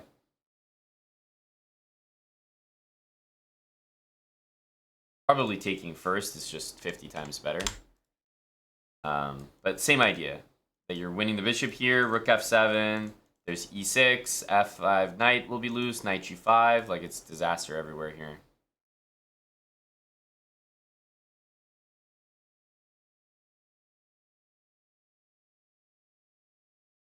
b4, there's also knight a4, although knight e2 might be the choice. This is like a position where I really prefer white, but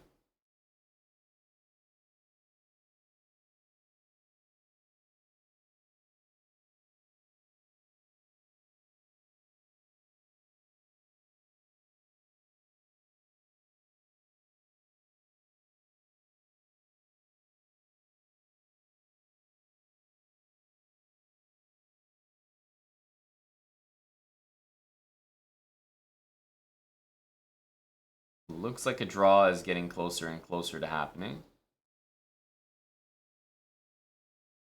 Even though Haldorsen is seemingly in a worse position here, I gotta give him some credit because I think he's got great winning chances all of a sudden. Now, I recognize that the pawn is quite scary, but it's also pretty deep into the position. So what's going to happen here is unless white can force things really, really well, you're going to notice like trades can happen, more pieces that get traded the better, and this king will slowly work its way up to the pawn, and white's king obviously can't go help. So I'm not sure if this is supposed to be an achievement. So let's say we take it. Rook takes. This is kind of what I was talking about. Like, now we can kind of bring the king in, takes and block with the knight on c7, or rook a7 to c7. Like, I guess this pawn can be held onto, and I am a little bit nervous about it, but I feel like in the long run, white will lose this pawn more than they will keep it. And I think it probably takes some serious engine moves in order to like keep this pawn and make it work somehow. GB4, thanks for the 26 months with Prime. 9 months from Thyrandal. Oh, hi.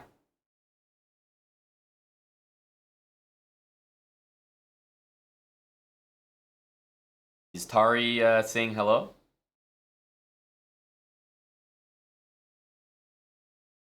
I mean, rook takes c5 is definitely an obvious move. But the queen will go to a4.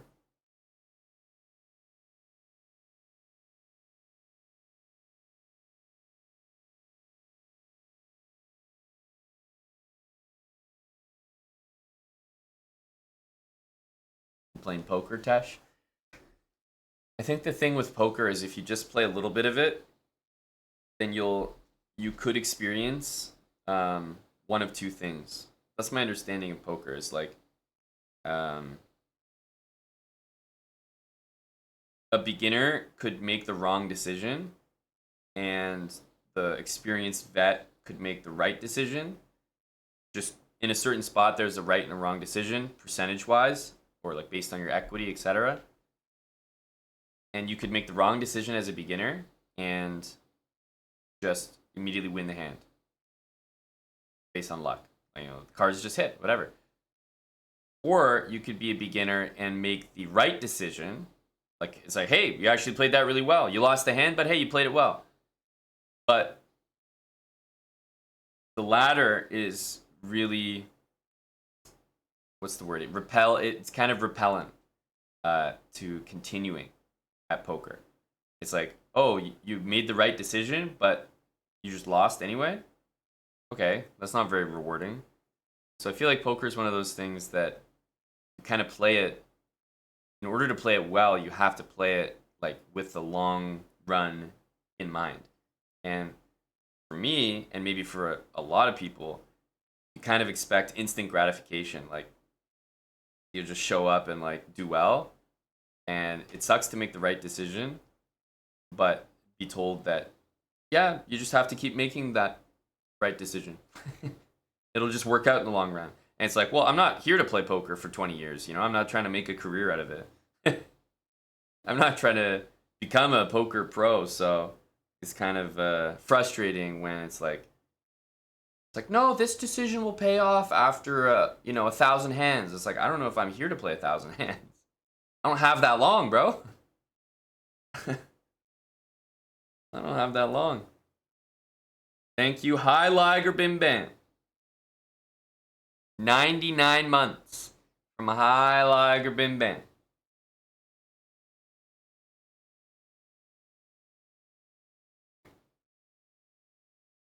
$99, guys.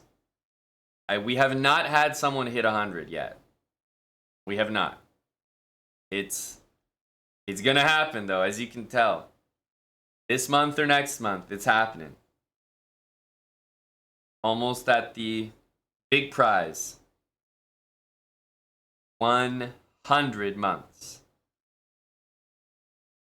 Nihal game. I'm only looking at the games from this match. The offer spill match.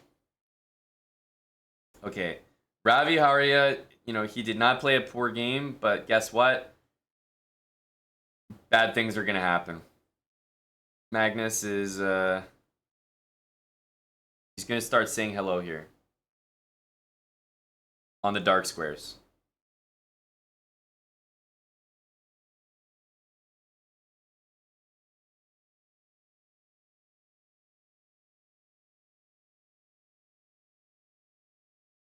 It's always the big prize loaves until you get there. And then there's always another one after that. That's how life works, brah.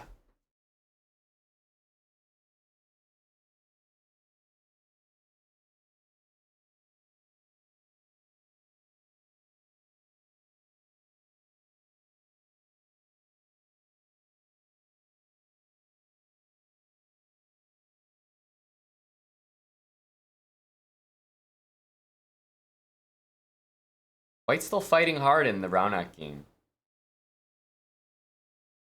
I like Benjamin Haldorson's chances on last board. I know it doesn't look like anything. There's a crazy strong pass pawn, but I like the chances there. I also like Aryan's decision to play pawn takes. Rook takes allowed queen a4 with a lot of compensation. This move feels a lot trickier. Pranov's position I've never really loved.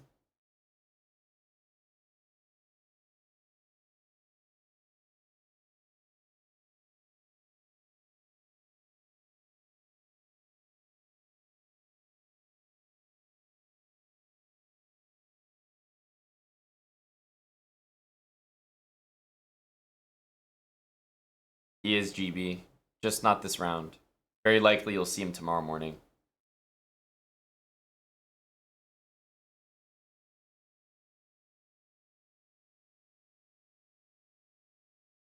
Yeah, but at least that's the opposite, Wild Hacks. I think it's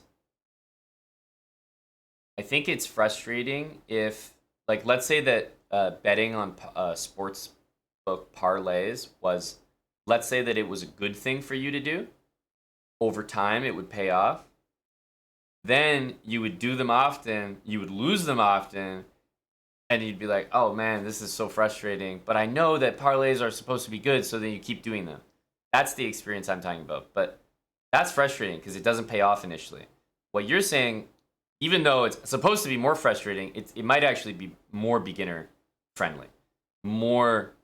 You're more likely to get people enthused by parlays because yes, in the long run, it's not smart for you, but that's exactly the point. No one's going to be there for the long run for the most part. I mean, obviously, people can be, but you'll get a lot of people who hit them initially and hook them in. And that's like a good success story. So I think it works even better there for the consumer to have it reversed. It's worse when it's like, I'm doing the right thing, but it's not working. What? It's better. It's like, oh, I'm doing the wrong thing, but it is working? Sure.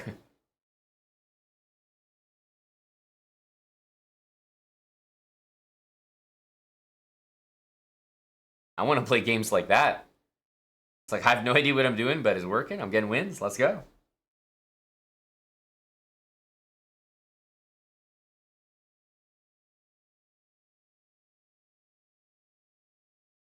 Oh, the clock's ticking. High Liger Bim Bam is at 100 in about 20 days. So High Liger Bim Bam, the funny thing about that timing is that when you when you hit 100 months subbed on Twitch, Dustin, who is also going to be hitting 100 months subbed on Twitch, will be chess boxing on that pretty much that precise day, a little bit earlier. So Dustin will be chess boxing and looking to knock out his opponent to celebrate 100 months subscribed to Chess Bra. And he'll be battling you for the, the man on the moon.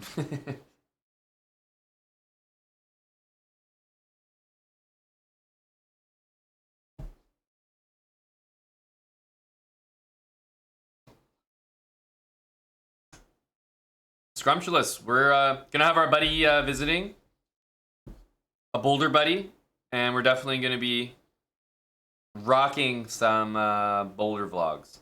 Oh, I see the eval bar skyrocketing. Aryan has a bit throbbing position here for Big Tari. What can Aryan play? Anybody? Anybody? A throbbing position for Mr. Tari.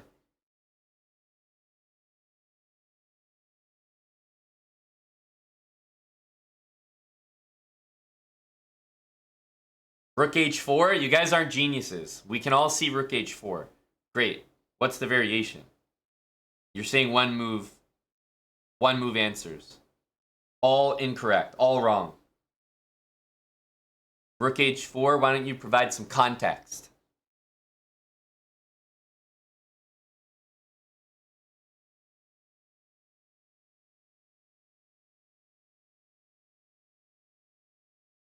Eval Bar says, whoa! Something here for Big Aryan.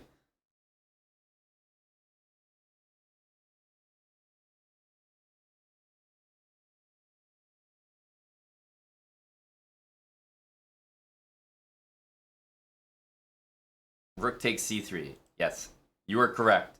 And white's up a pawn.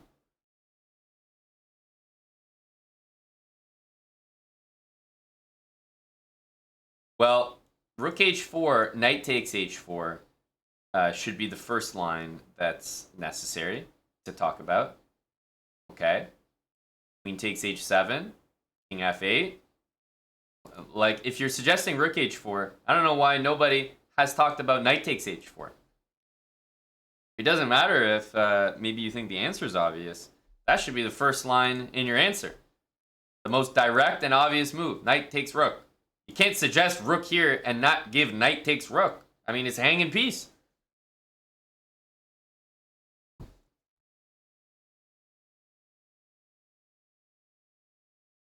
Rook h4, knight takes h4, queen h7, king f8,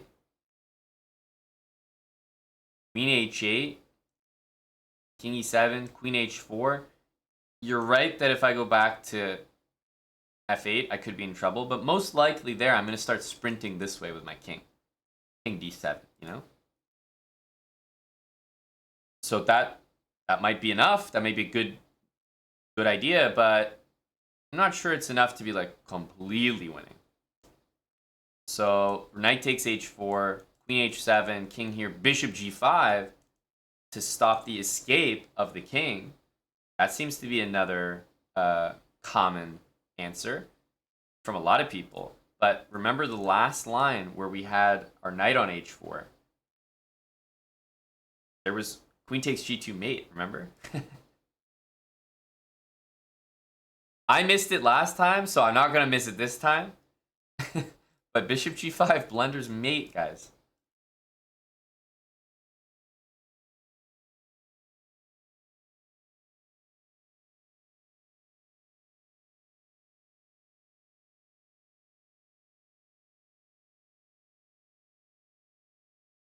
So rook h4 takes queen h7 here. There is no bishop g5. Now, what I'm wondering is, because it's a very interesting thing. I'm wondering why in these lines, why nobody has considered to take the knight first, right? So let's say rook here, knight takes, queen check here. Queen h8 to me is a fantastic move, but definitely the first thing I would consider is queen takes h4, because now I'm stopping the king from maybe moving away, and then I can go queen h8 and end up here. To me, this feels more logical. And then maybe I can play bishop g5. This looks incredibly uncomfortable for black. Not really sure. In fact, I have no idea what I have no idea what happens here, to be honest. Looks very tough to defend with a lot of useless light square pieces and bishop g5 coming.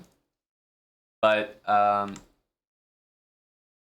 if you go here and you take with check, I mean, white seems to be winning in every variation, so not really saying that that wouldn't be winning. But usually in chess, you're not. It's not a benefit to include a check unless it accomplishes something. To me, like, having the king go out here doesn't really accomplish anything. I'd rather take the knight, and then I seem to be threatening queen h8 to accomplish something, which is to take the pawn. It feels weird to include this check and take here when I could take here anyway and actually stop the king from running away. this feels much stronger and prepares bishop g5 and mate.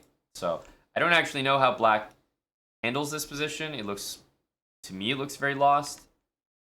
But the line that you guys gave with queen h8, queen h4 maybe also works as well. Yeah, rook d1 threats to, you know, cut the king off, definitely. Definitely. But there's something that I'm very uncomfortable with about queen h8 there. Definitely bothers me. Definitely bothers me. I much prefer queen takes h4 to stop the king from running.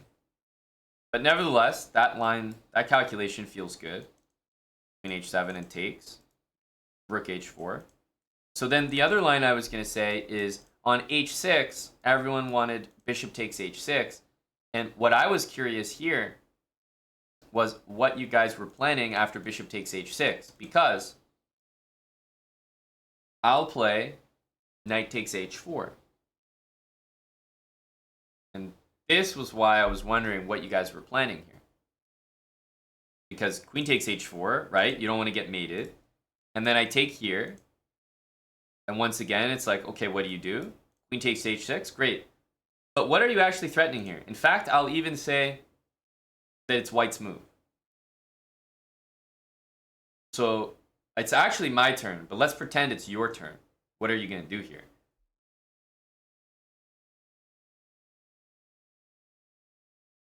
It's just important to make sure you identify your intention. What's the threat? What are you going to do?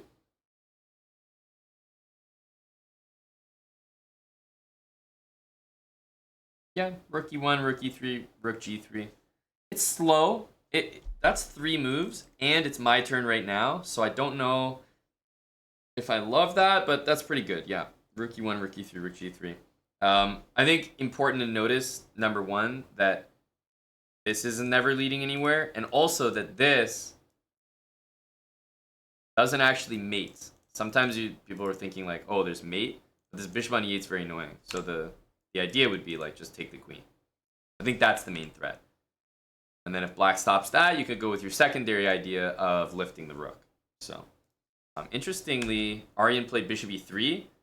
So, didn't realize that Aryan went to Albania to get neutered, but apparently there was a procedure that I wasn't aware of. Bishop e3 from Aryan. Interesting move there. I mean, a good one, but for sure an interesting one. I mean, rook to h4 definitely looks like the energy. I mean, definitely looks like the energy. Damn. Damn. I mean, Aryan should really win this game. Black might be intending the nasty move like bishop b5 here. So I'm a little concerned for him, but like, man, where is the rook h4 energy for that guy? Pranov's position doesn't look great. I have to admit, I really dislike it. So still on the struggle bus there. Sadwani continues to pressure the position. I've loved the way he's played most of this game so far. Magnus seems to be doing Magnus things, improving like the smallest of advantages. He's slightly better and just really nice game so far.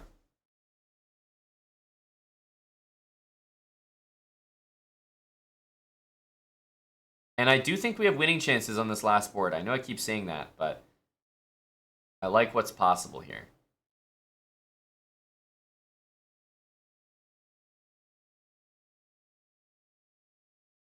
Aryan's position and Raunak's position seem to be the most exciting right now. This one, I have to say, really does bother me. Like, long term, I can just see the g4 happening. Bishop e3, king h2. White has a lot of slow moves to improve. Black's position doesn't appear to be getting any better anytime soon.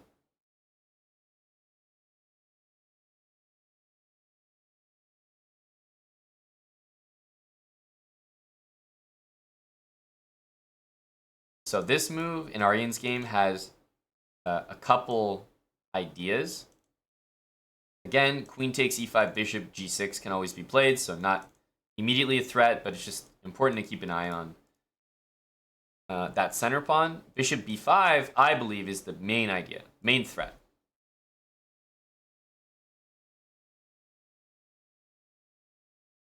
So let's say that white did nothing. Bishop b5. Rook h4 would always be the intended response. Right? We still have the exact same idea. So even a move like king h1, I think we still have this. That's how strong rook h4 is at all times. Don't think we need to do anything there. Takes here. And yes, we could do this. I'm not sure that queen h4 now is as good, just because this is threatened in the position, and I think black can escape on the light squares, maybe to some degree. So queen takes h4, bishop d3, bishop g5. Actually, there's rook d1 as well. Maybe even this could work. I almost want to play rook d1 here, as ridiculous as that move looks. But I guess now king g8. Okay, never mind. So how do we do this in the best way? Because if bishop g5, king g8 as well.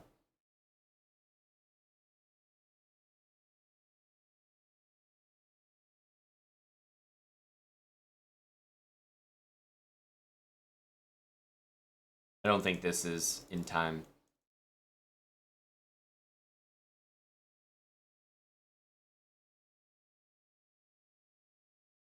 Yeah, and black can escape here. This is too much.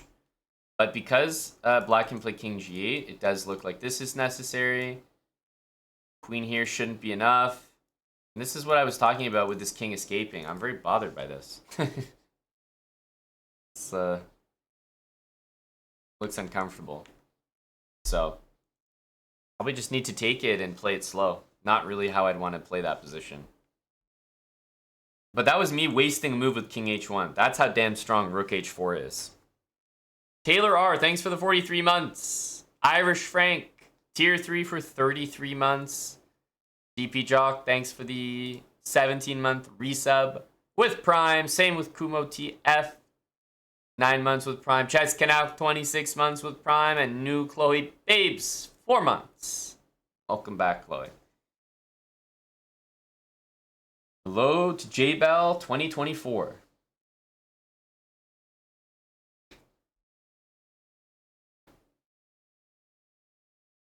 Well, it's a very strange comment, Wild Hacks.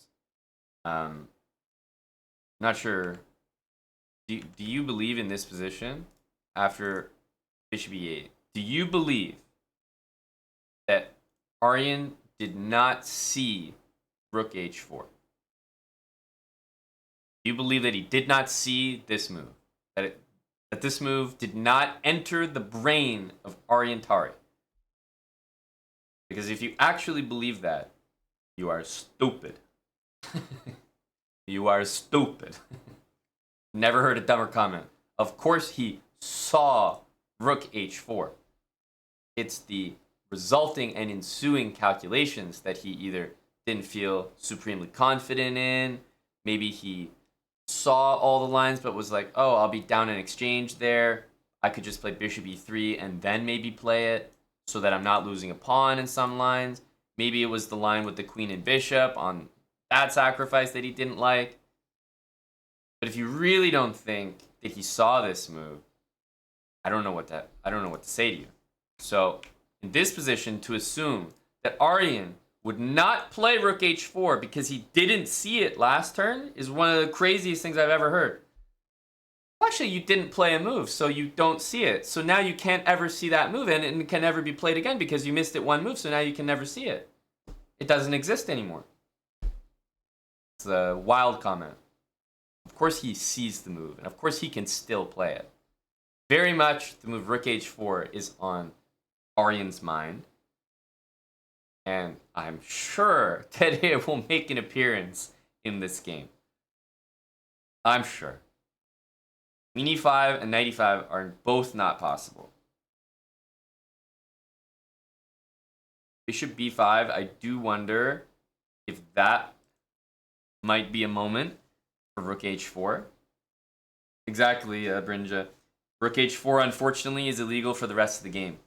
If Aryan picks up the rook and dropped it on h4 here, then the arbiter would come over to his board and tap him on the back. Hey, little guy, a rook h4 was actually possible last turn. It was winning. Yeah, you missed it. Yeah, so you can't play it now. Yeah, take the move back.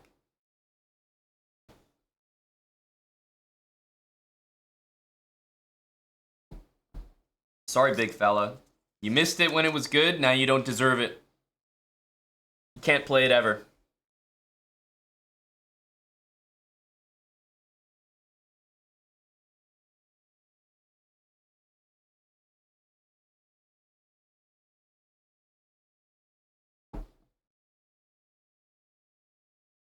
So rook b1, bishop b5, I can only assume is the intention. Otherwise, what is black doing here? Like, black doesn't have a single idea. Queen takes a5 feels completely wrong. Not only does it lose the b7 pawn, but like, just totally on the wrong side of the board. There's no way you can get away with that. This pawn is off limits. So even though Aryan is not playing like what looked like a literal KO, I'm not sure that black has much going on in this position themselves. Like, rook to b6 is about to happen. Aryan's just tightening the screws here.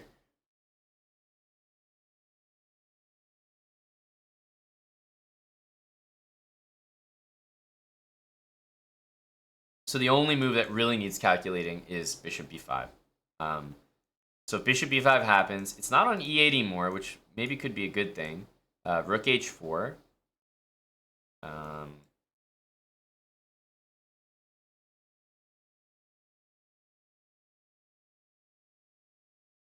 Bishop here. This definitely looks like the right idea. King here. And then, I'm not sure, queen takes g7 or queen g8. Starts to get very dicey there.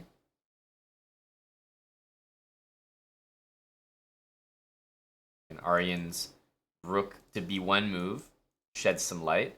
So, you know, I just think that Aryan is very keenly aware of this move. He's probably also aware that black doesn't have defensive resources like h6 and f6, so it's like this move technically is not really going anywhere when you think of it that way. And he probably saw some lines where the king escaped to c6, and he's like, yeah, maybe let's just bring the rook in. It hits the pawn, maybe has rook b6 to deliver in some lines down the road. Is knight e7 a thing? Yes, knight e7 is a great move. Knight e7 is a great move. The knight on e7. The one that we are sacking our rook to get to move away from g6 will voluntarily go to e7. Gonna have to rinse the old eyes after that one. No, knight e7 is not a good move. Not a good move here.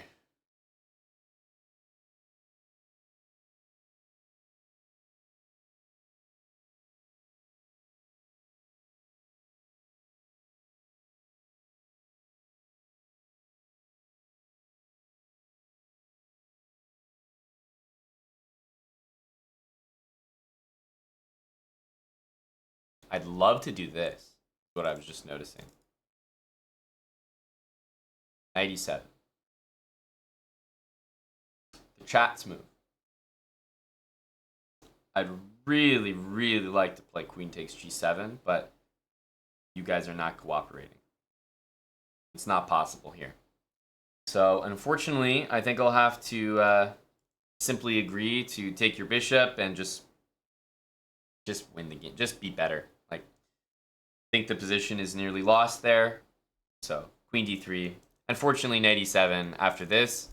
White's breaking through with the attack and can just... I'm up a pawn there, breaking through. Black doesn't really have anything that they're doing. So, while you may stop the initial mate, unfortunately, I don't think you're dealing with the actual onslaught. So, a good try, but I think I've got that move covered there. Knight e7. Queen d3. I think queen d3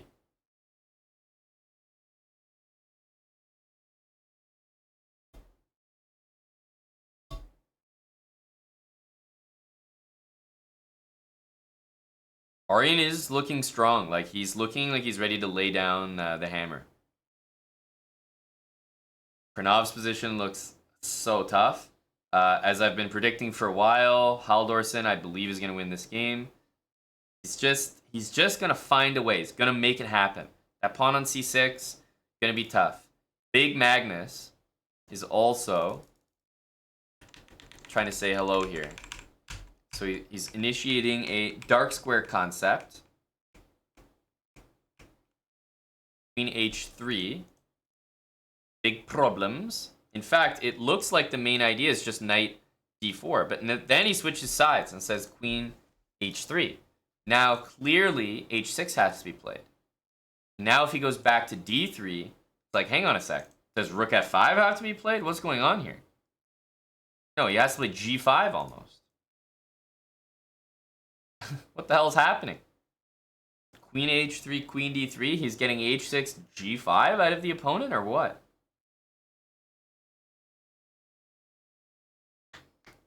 This has been a really nice game. Underappreciated, I'm sure. But very nice, very, very nice game.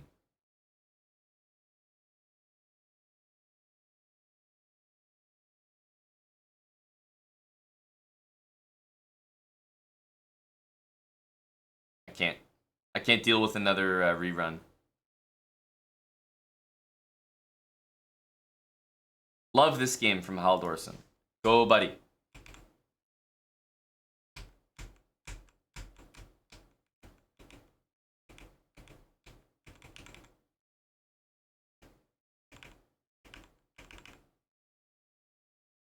The rook is finally emerging.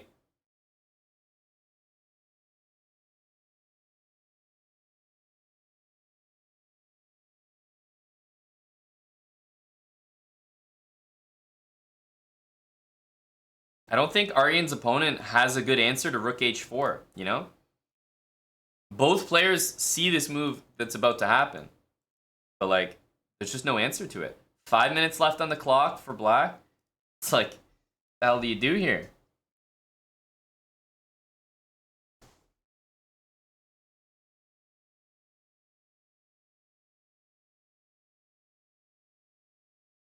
We need to prepare the Kios.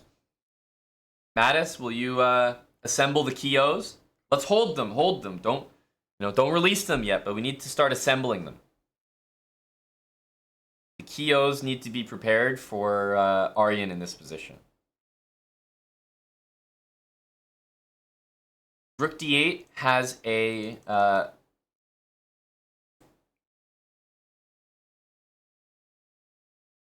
it has a rook takes d3 idea, which is just going to extend the game. A continuatory approach. Because you can definitely sack the rook here and like maybe not get mated.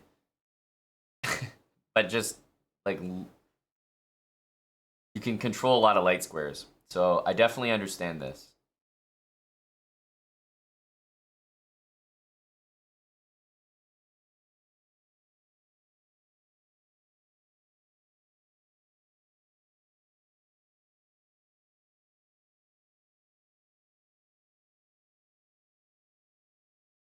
Rook b6.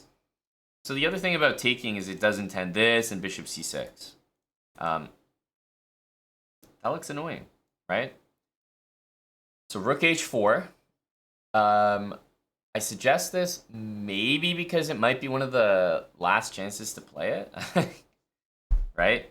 So if you take here, we take here, and then again, this bishop g5 move without king e8 happening feels like it can happen here.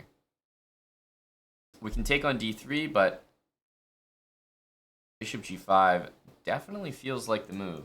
Although bishop g5 f6 needs some attention. Takes doesn't really make a threat.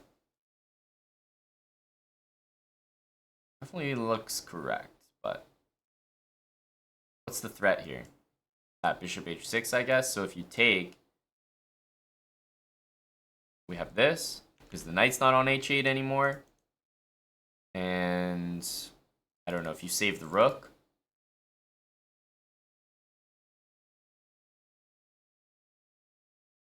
then this will win. So still rook h4 looks decent.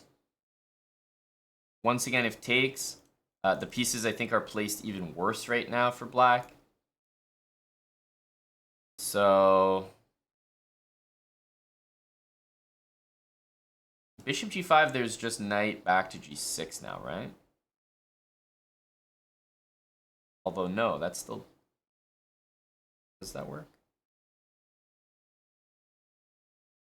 No, knight g6.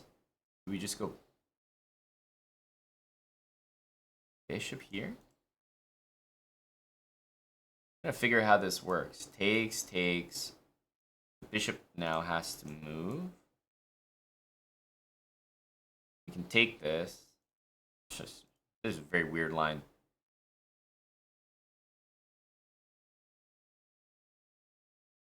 Yeah, knight g6, just take it.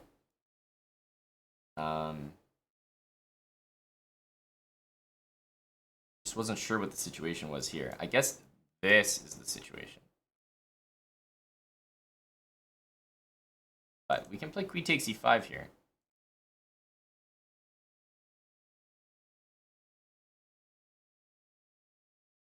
King here. One of these moves. I think we need a strong move. Here, there's queen here, so we actually need bishop f6. This is very specific. And then queen h7 and win the queen. I think that's the prescription here. Bishop f6 and queen h7. This is very very dirty stuff. Very dirty variations. I don't know who's expected to see this.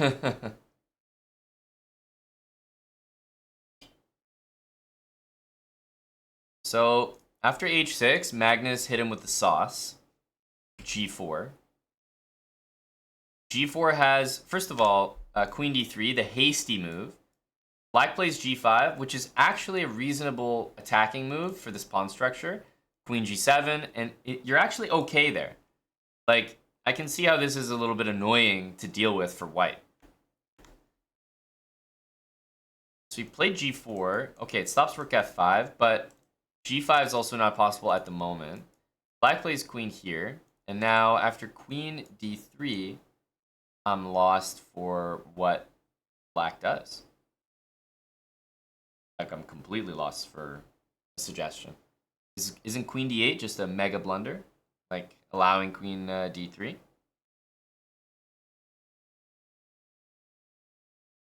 Like, you have to play this, but this is like... What are we doing? So, g6 is the only move, right? Takes, and then just queen back to... But this is a joke, right?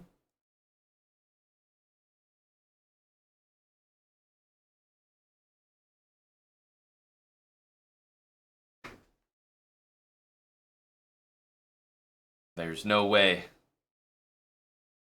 There's no way. I refuse to believe it.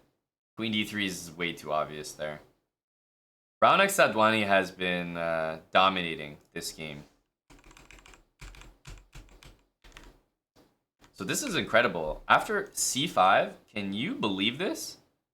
He's getting a brilliancy for knight a4. Like, what? Bro's not even hanging material.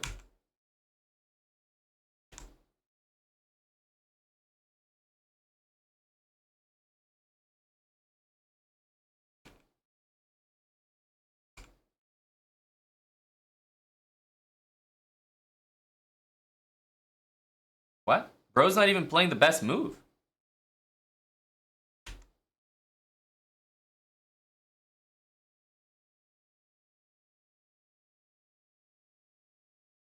Knight takes d5. Knight a4 is not even a selection.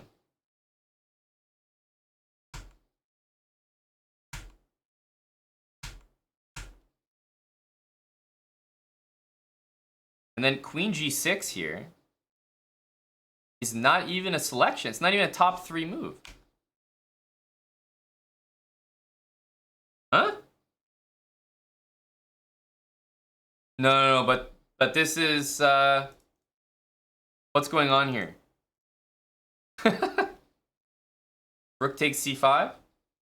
Well, actually, queen g6 is brilliant because it lets white play rook takes c5 and maybe not lose the game now. Some very confusing stuff here. Are the moves being transmitted correctly?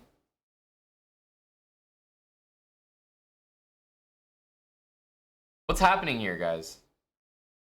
I agree, J Bell. Yes. It seemed to be handing out the brilliancies a little too easily.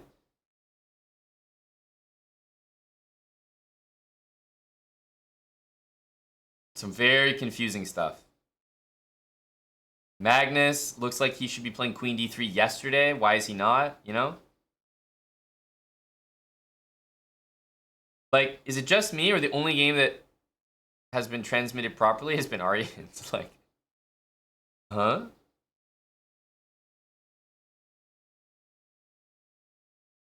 I'm really wondering because why is Magnus not playing queen d3? What am I missing here?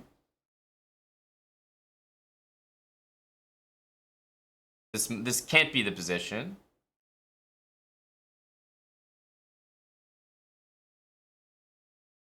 So, and then I'm wondering, is this position even correct? Because Buddy's his brilliancy is being awarded. I don't know what's going on there.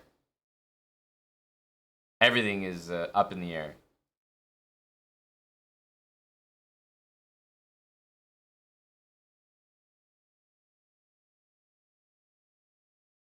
The only game that has made remote sense is Aryan's. That's why we're sticking with it, you know?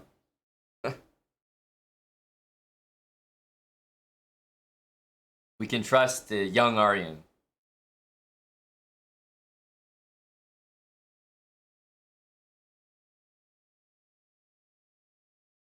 This looks quite convincing as well from Aryan.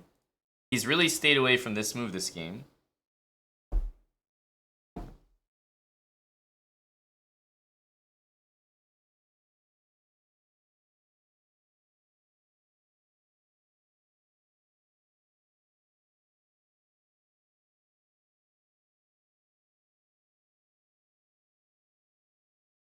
Okay. Whoa. All of a sudden. So black hasn't moved in that game. Meanwhile here. Ah. Knight a4 was awarded a brilliancy because it was hanging a piece. That's sexy.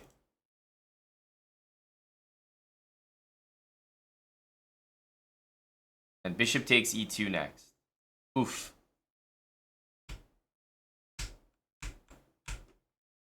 Oof.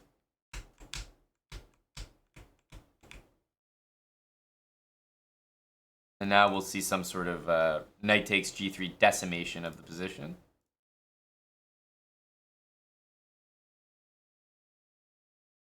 Magnus game looks like still moves aren't really coming in here.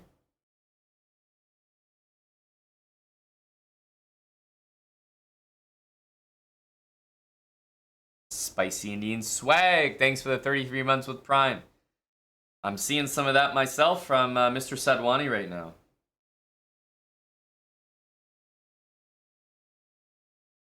Stu Bakesma, 30 months with Prime.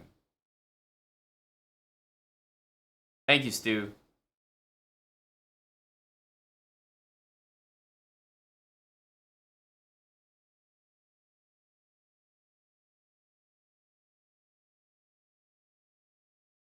This should be a nice, comfortable team victory. Win for Magnus, win for Ronak. Aryan's looking good as well. Buddy Pranav is struggling, but he can hang on here. I definitely have not liked his position this game, but he's a fighter.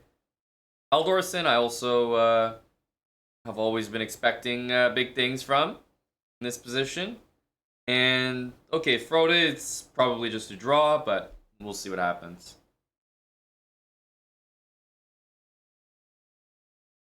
Chris the Savage, 54 months with Prime. Thank you, Chris.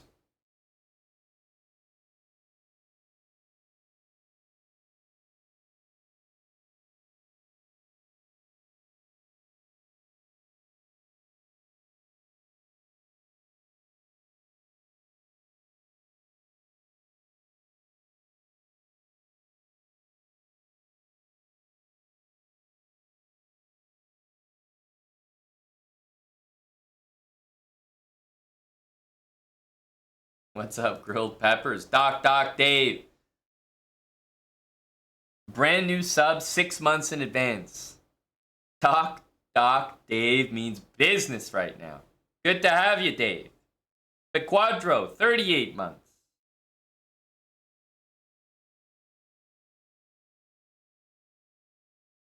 Not sure if we're getting any moves transmitted here by the looks of it. There seems to be just like a massive... Were you wearing the merch, grilled peppers, or was he? Oh, chest bra subs. None of the boards have moves here.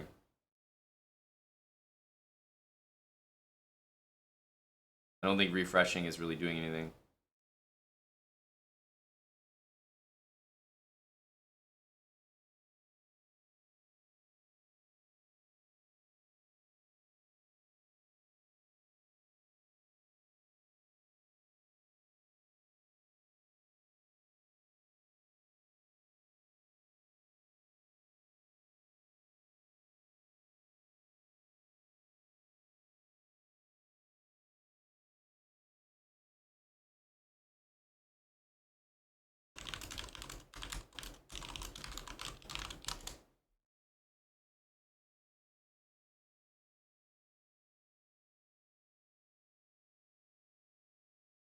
Carlsen won.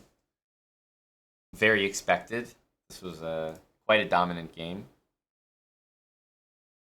I'll probably just leave the positions here. I recognize that I could find the move somewhere else, but not too interested myself.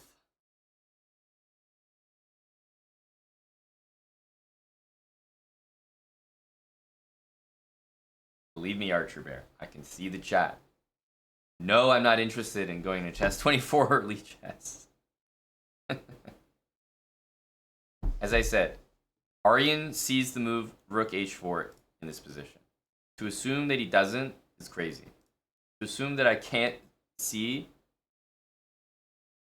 that I could find the moves on Lee chess or chess 24 is equally crazy.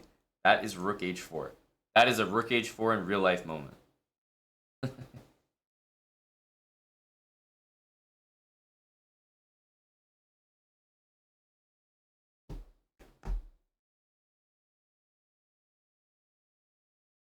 I think the team can pull off a 5.5. I think it might be a 5 though. I think it might be 5. 5-1. I'm gonna go with that prediction. Gonna go with win. Could be 4.5 as well, to be honest, but I'm supremely confident in Mr. Haldorsen. So draw here and draw for Pranav. Going with 5-1.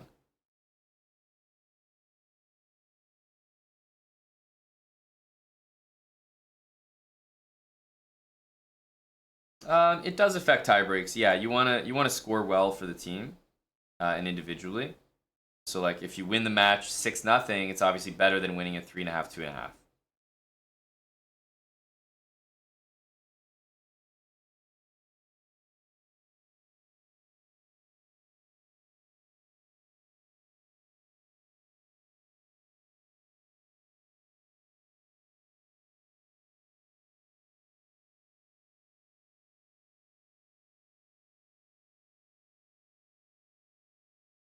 I think we'll see the Chief play tomorrow, Mattis. Are you excited?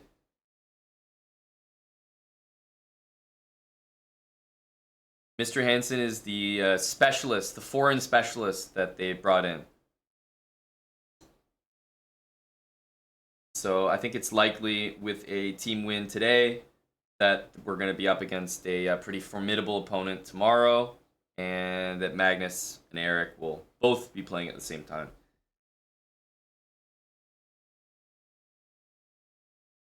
9:30 Eastern, Mattis, that's right. But, you know, you could show up a little earlier so you could catch the starting soon screen. Wouldn't want to deprive you of that.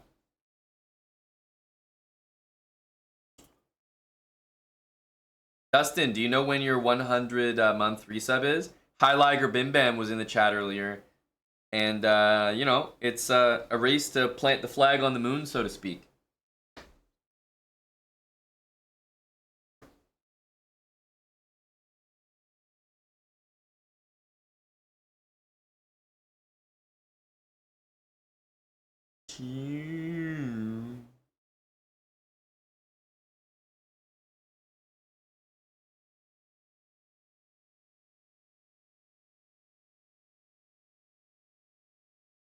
Oh, October 16th.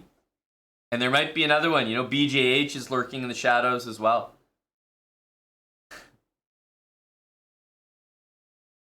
No, he's not Tulk, but he should be tomorrow morning for the 9:30 a.m. round. Oh, the eval bar is shooting up in Magnus's game. It's representing the eval of the of the actual game, right? Why would the eval bar stay here? It knows something that we don't know. It's like, you know what? The eval bar must have checked the games on Chess or Chess24. That's how the eval bar knows to jump up a little bit. Smart guy.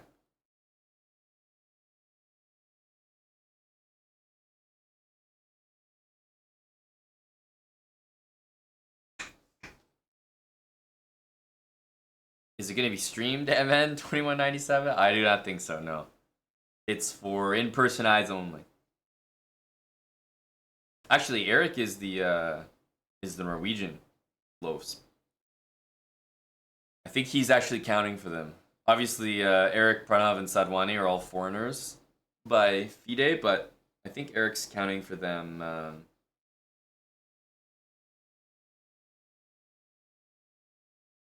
as a local.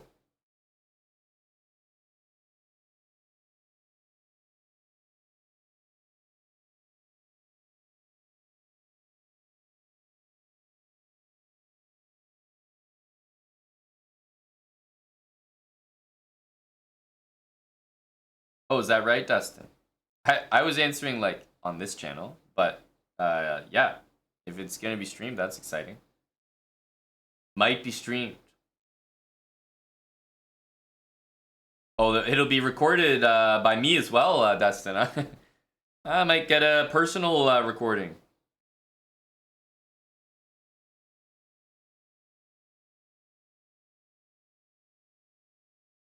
I'll be playing over the board, yes, in just a couple of days. Oh, we have the move. Oh, here they go. Oh, they're popping in. Oh, the moves are coming in. Oh, folks, wow.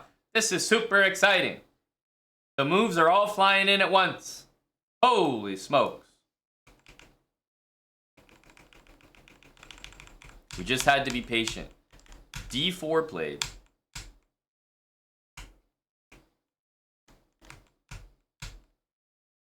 Some impressive stuff here.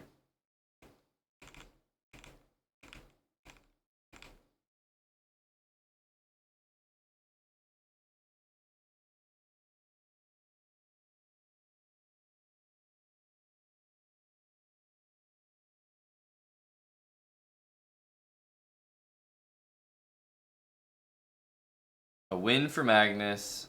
A win for Raunik, who did not take very long to polish this game off. Bishop a7 and ugh. Knight takes g3 happening. Very nice game by Raunik. I like that one. Big Aryan is still fighting here.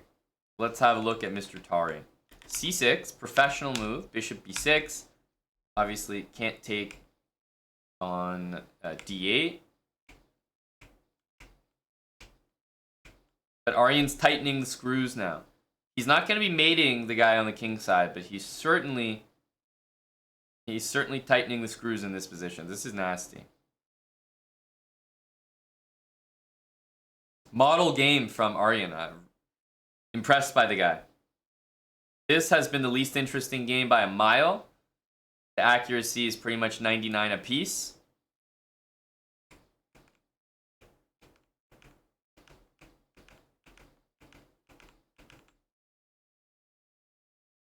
Nothing happening there. I think that Haldorsen is going to win this. We called this one ages ago. This pawn would be dead to rights. And the tricky game for our team is, can Pranav survive here? Yeah. He played g6 and he sacked. Honestly, a pretty fair sacrifice. Rook c1 is happening next.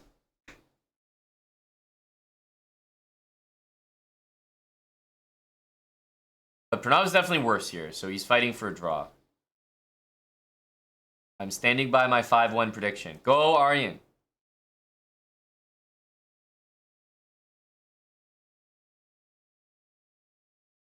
Hello, grilled peppers. Oh, I'm definitely. I've been saying that for months. I've always been the first one signed up because I said to Dustin if he did chess boxing, that I would be there in person.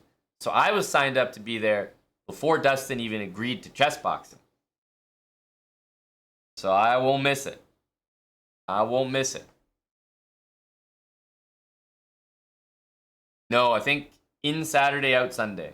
Yeah, I pre-ordered. Exactly. Pre-move ban. Pre-move ban. In Saturday, out Sunday.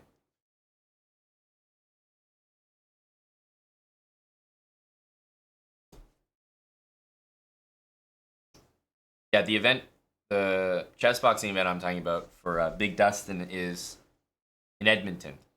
Oh, Rook c4, a little brilliancy for Aryan. Let's go. That's a deserved brilliancy. It's a very sexy move.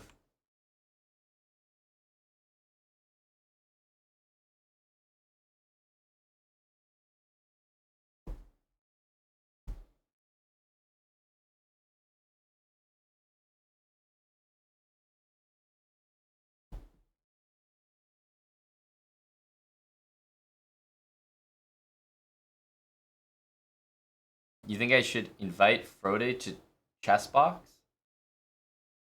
After my story with him yesterday? Are you talking about when he beat my opening and so I never played it again? I'm trying to connect the dots. What does that have to do with chess boxing? Corp Slime, thanks for the 18 months.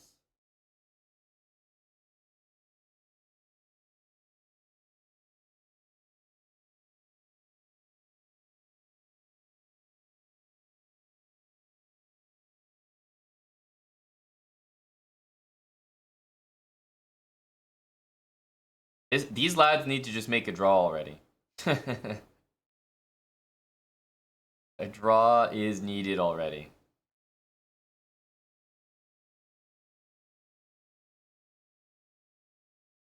Meanwhile, Haldorsen he's finally done what I've been calling for pretty much since this moment right here. That the c6 pawn would be taken by the black king going like that. And what happened? Quite literally, that. Exactly that. Hopefully he can put away the full point here.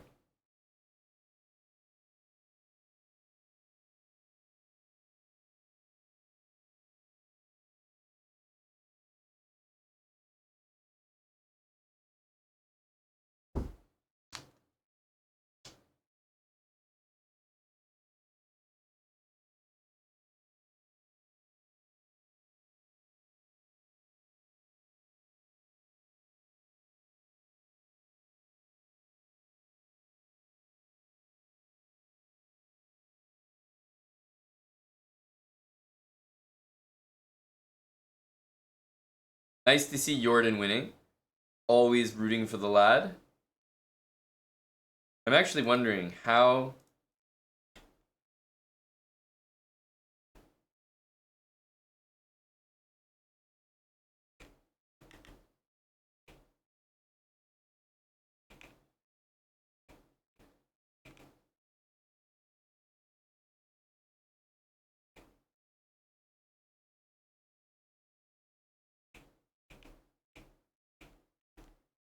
Rook takes d7 is a sexy move. Rook takes h7 is a sexy move. Holy smokes. Is this not a model game by Jordan? What the fuck? Rook takes d5, nice, but expected. F6, rook takes D7. Rook takes H7. You have mate here. F7. You can't block with the rook.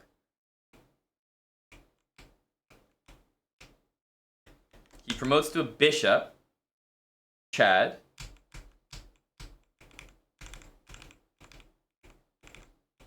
And then black, for some reason, like, plays the game on. Very strange behavior.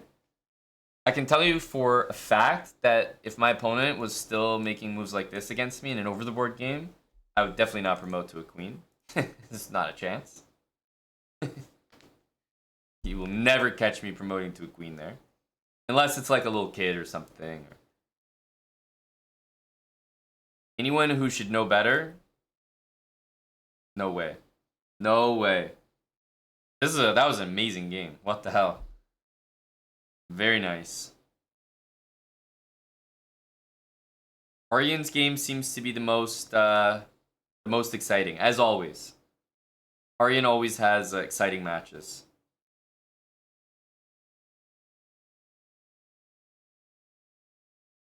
I mean, this is just a model game right now. Maybe Queen E3, maybe G3, like just model performance right now. Oh, this is hanging. I can't even. I'm trying to think where to put the rook. Does it have to go here? What's going on here? This move is necessary. So if G3, which seems like the move you might want to play,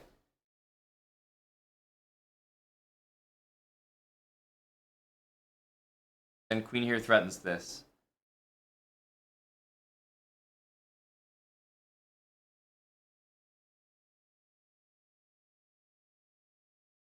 Queen here, you could play queen c3 or h4 knight takes and then queen c3.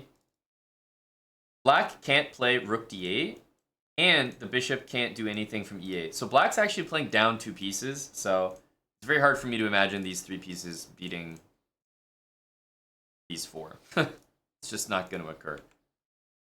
Oh, Aryan.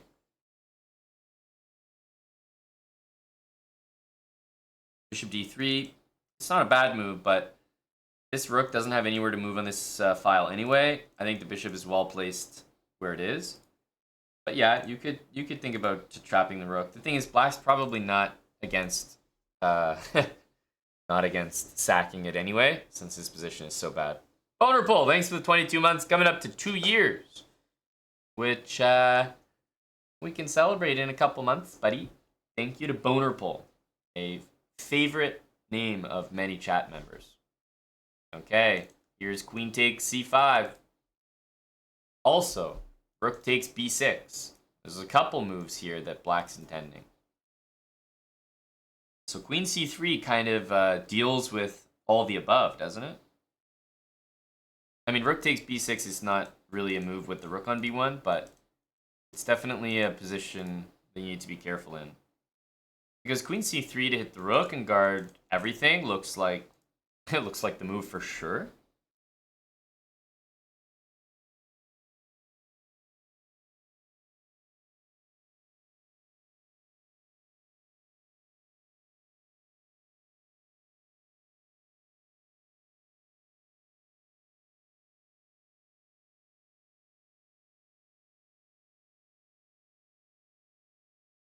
FTR Dota 2. Cheers to the 15 months with Prime and Matriarchal 23 months.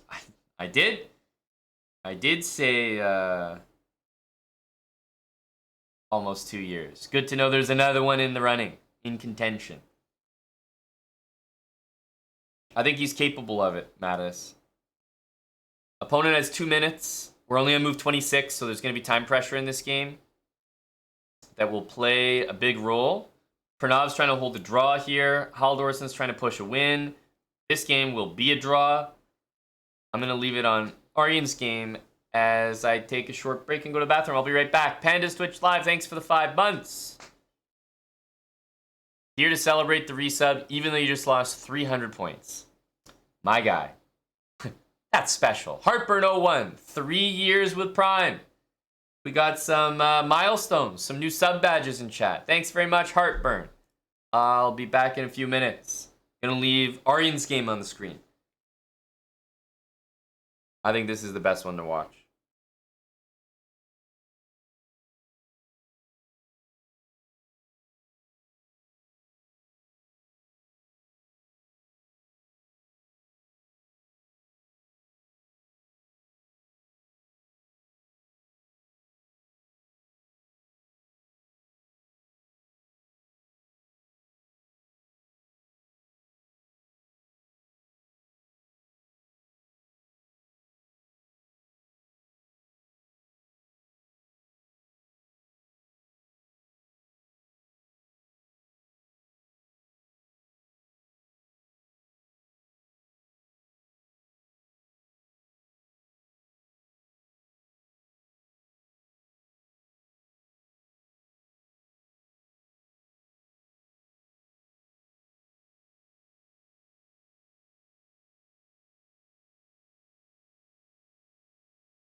How is Aryan doing? Maintaining his edge? It certainly looks like it.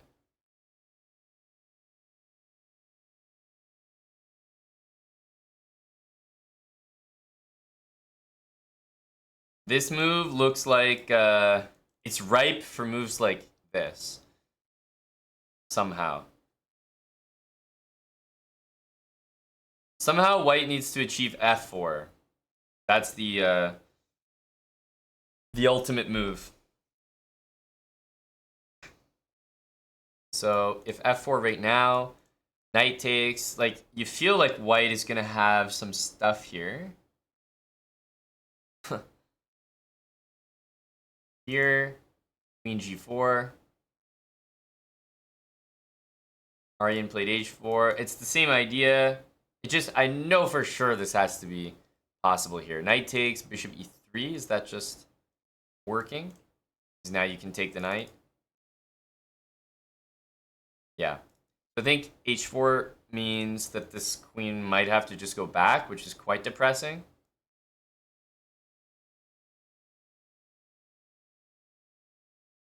Now this, on the other hand,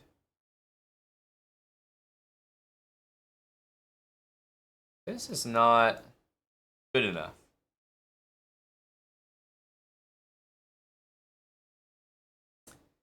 This is not good enough.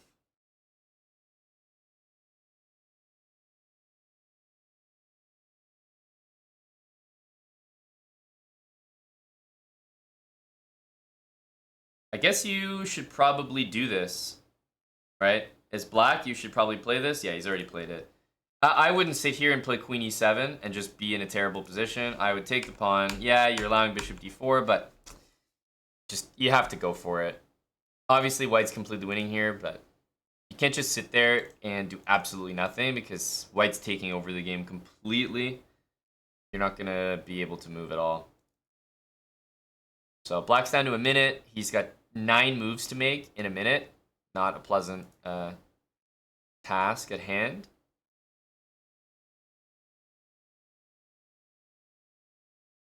Nav still fighting here. And fighting pretty well. This bishop is super annoying.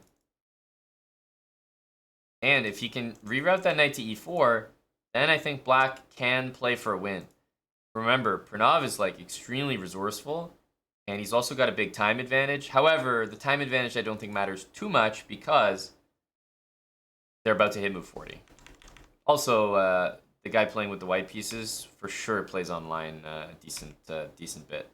So will be used to these type of situations. And Aryan's game remains the most exciting.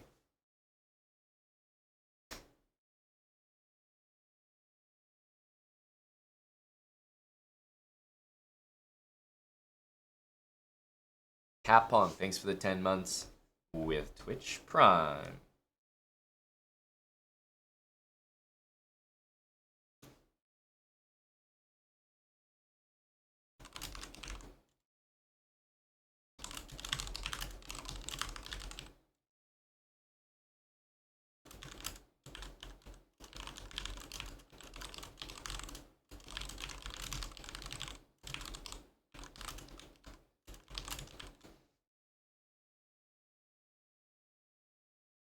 Would winning the exchange here be good enough? Totally. Totally would be good enough. Bishop takes g7, and bishop takes here is probably, like, it might be better, but I think that this is like a very good practical decision because you know that you're going to win the game. It's just more work. But if you're, a robot like Aryan, I think you can come up with something nastier. And Aryan, true to my description, has come up with the move h5. So after knight here, if we play bishop e5, I don't believe that we're doing as well as if we took the knight. Right? So I'm almost thinking we still want to take this. I definitely think this is geared more towards an attack. taking here just we're not getting enough. I'd rather have played bishop takes knight rather than h5 if my plan was just to take here. So h5 to me tells me that Aryan is going for the king. Going for the king. Yeah, e5, unfortunately, bishop b6 will be a very strong move.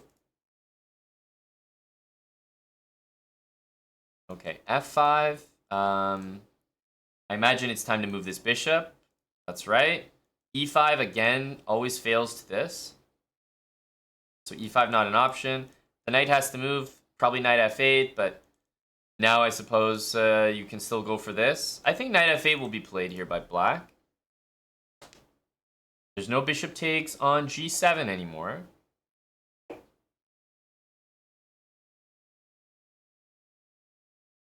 So I wonder. Okay, that's a very surprising move. I wonder why he didn't play knight f8 to defend this pawn. Bishop takes g7, there's perhaps knight d5? Although knight d5 doesn't really look right.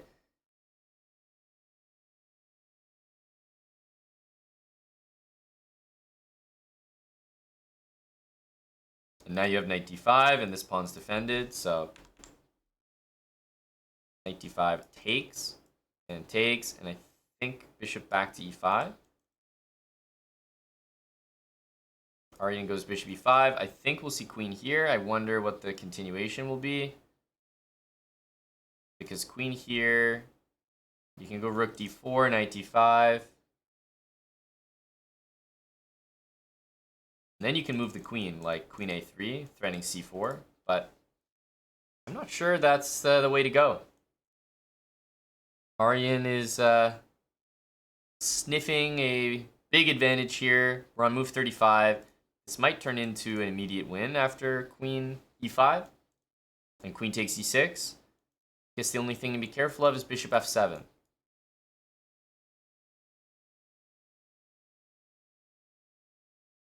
Right? Pitfalls everywhere.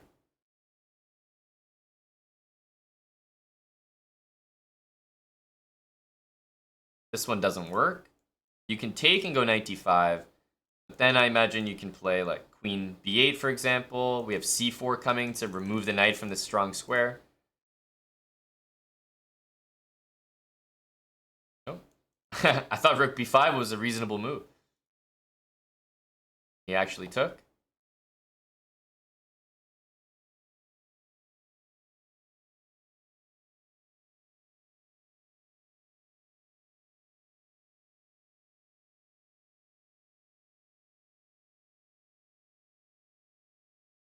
Pranav is fighting. Look, he's bringing that knight to d6 and e4. Pranav is definitely saying hello here. The bishop on a2 is not that good. The main thing that white's threatening in this position is a4, a5. And he wants to play king g3 and just be solid. But the knight is popping in to the e4 square.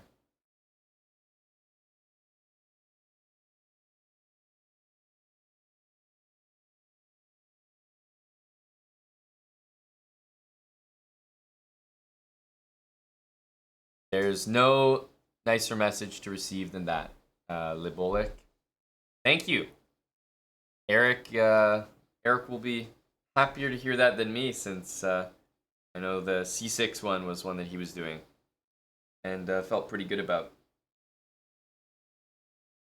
I think that the speedrun or opening series content that we release on the channel is definitely the easiest way to pick up a new opening, but also get very familiar with the middle game and resulting positions. So happy to hear that that's exactly what's happened in your case.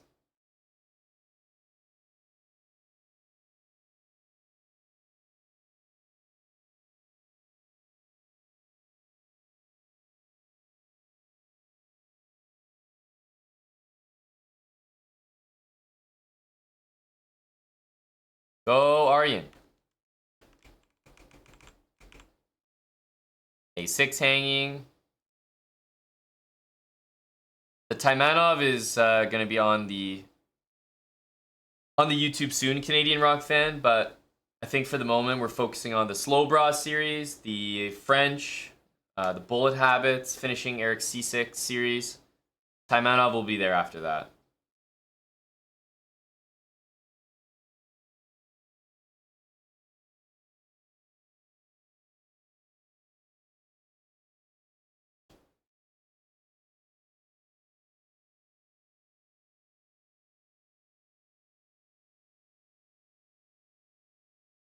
There we go. For some reason, move 40 hasn't been reached, and we saw the 30 minutes hit, and usually that means that Buddy just resigned, because we're not at move 40. And indeed it has. So Aryan with a win. 3-0 for the lads so far. You can now release the Kios for Aryan. Kyo!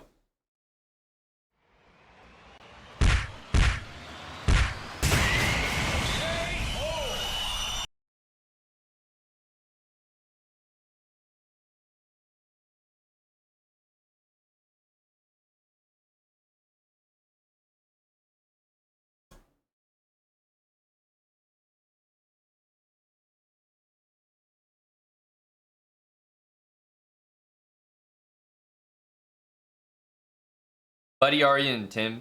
Reliable top 3 for the team so far.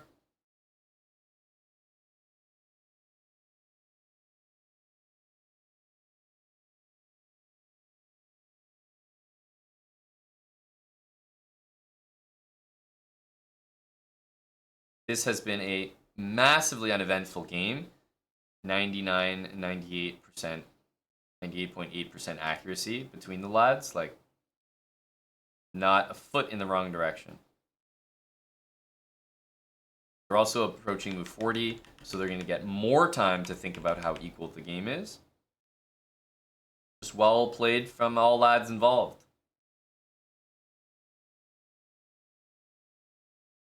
Alorson, definitely the one playing for a win here after winning that pawn. I think he just, at some point he needs to play a5, of course. I think he wants the knight on c6, and then wants to play it to get b4 after. He could do it right now. White might be intending knight to h5, which is probably one of the only ways to make a serious threat. So I'm thinking maybe the knight actually is not that bad on d6. And why not get a5 in?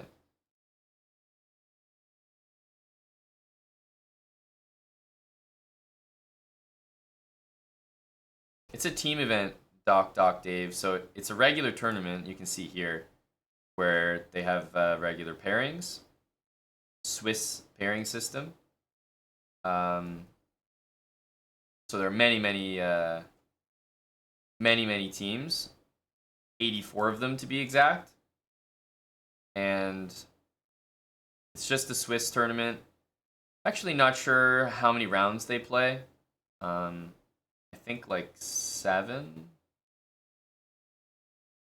or 8 rounds. I think 7. Oh yeah, here it says here. And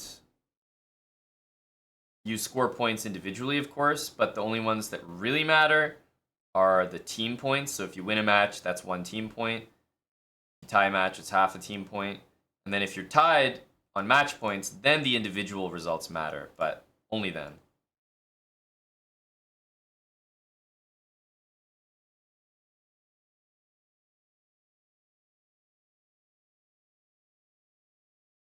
A4. For some reason they don't like that. I don't know why. A4, A5 seems like a very normal plan.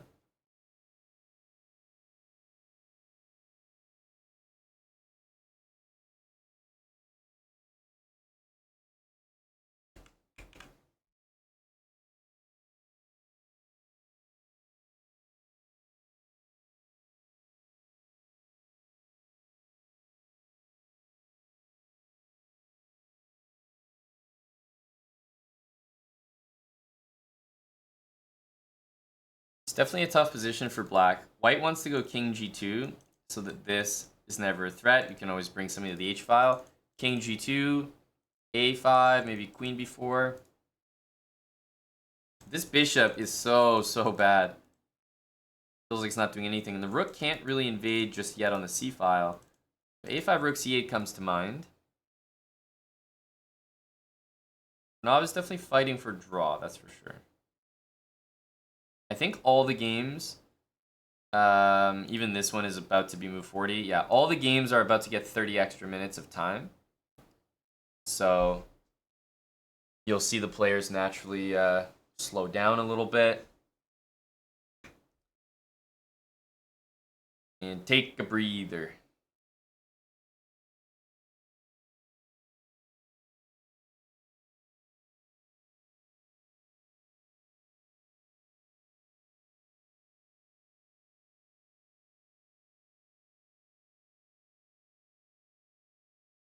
Does that excite you, Mattis?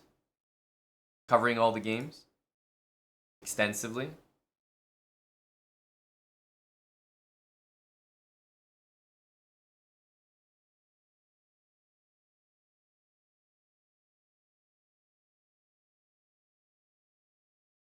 Yeah. NFL Red Zone is needed for this stuff. That's a good point.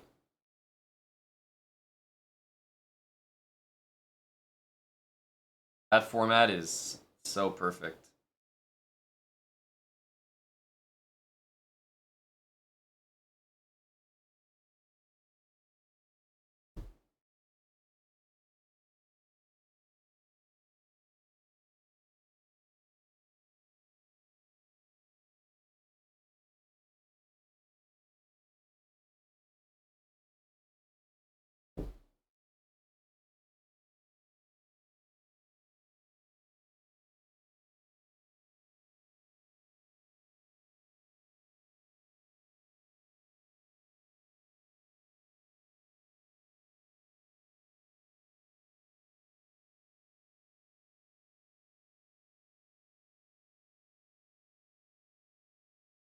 Raunak has been playing very well.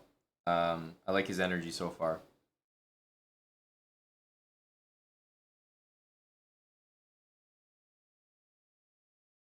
Aryan really did like sit on his opponent's face today, start to finish. It was a pretty nice game overall.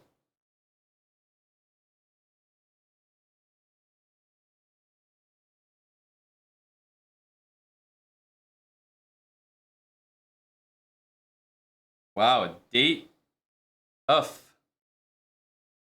Great performance by the lad all around. Could be catching dubs just throughout the entire day.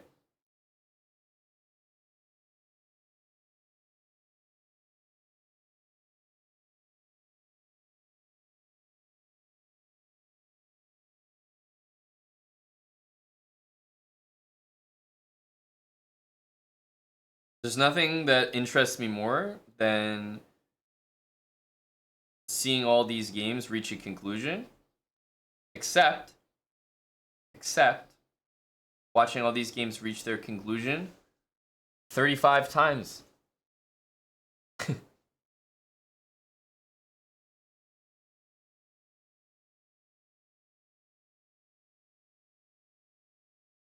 Hello, MapRail. How did MapRail know to type exclamation mark WSOP? I'm not in that one, MapRail. Not anymore. Busted out yesterday.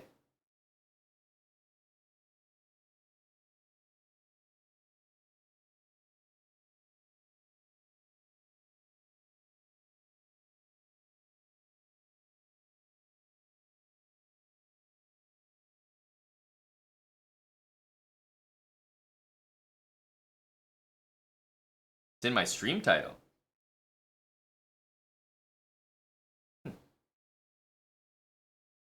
It's not in my stream title. MapRail is showing longevity, yes. So the deep shed comment from MapRail. Exclamation mark WSOP. He's a zombie. It's just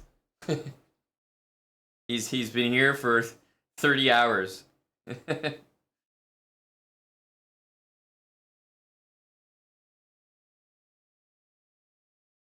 No one has longer documented hours than Mapril, and that proves it right there.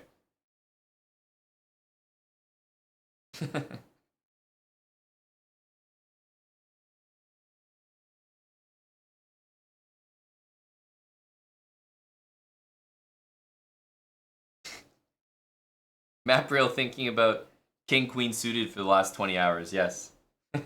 Tough. Tough for the boys. An understandable fate.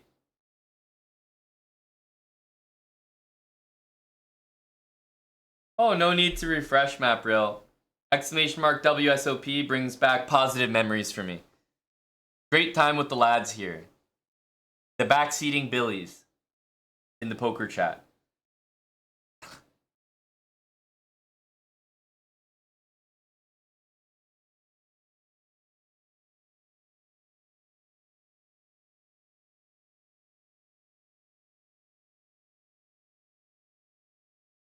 That's the reason I like poker streams, Mattis. I'm able to learn so much.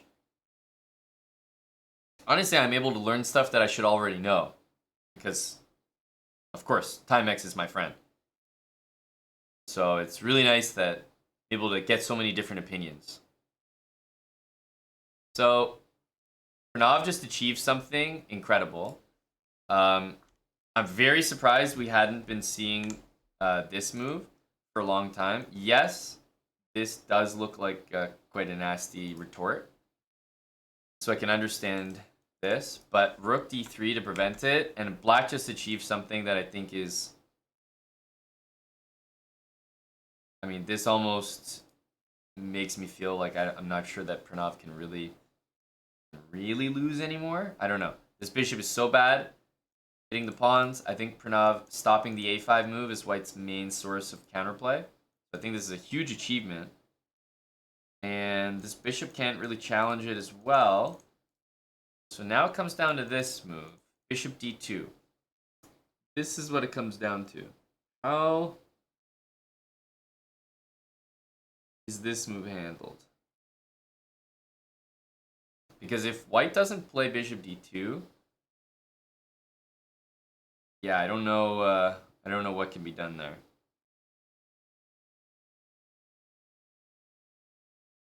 I don't know about taking. All of a sudden the pieces might swing over. I feel like black needs something to do.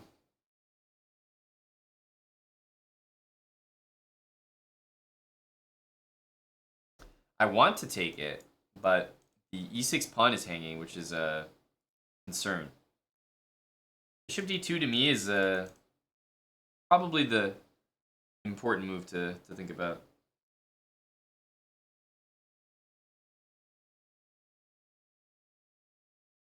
Here, a5, and I guess bishop c7. Keep it simple. Hit this pawn as well for knight takes. And now the bishop, if it goes here, it loses this pawn. If it goes here, it loses that pawn. So he is going to try bishop d2, understandable. I think king f7 to guard this pawn is the immediate reaction, so that at least you're maybe threatening this. And then a5, bishop c7 is not that bad because you're pressuring both pawns.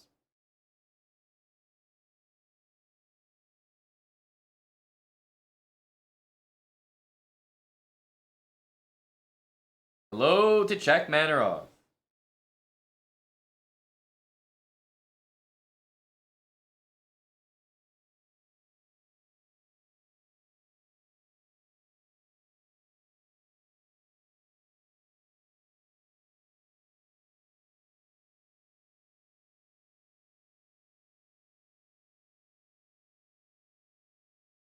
There's king f7. I think Buddy Pranav is flipping this in a very fun way. Winning chances for black for sure. Go, Buddy.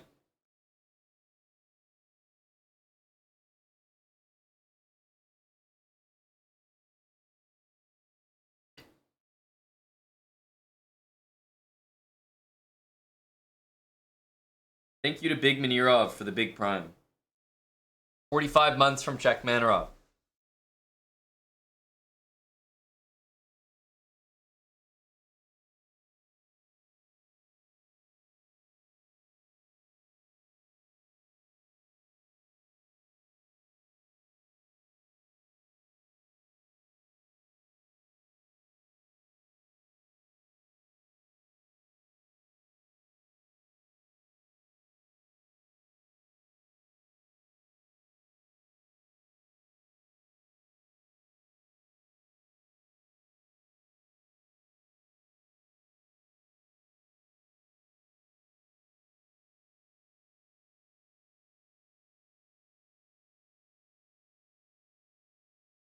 A5, knight c2.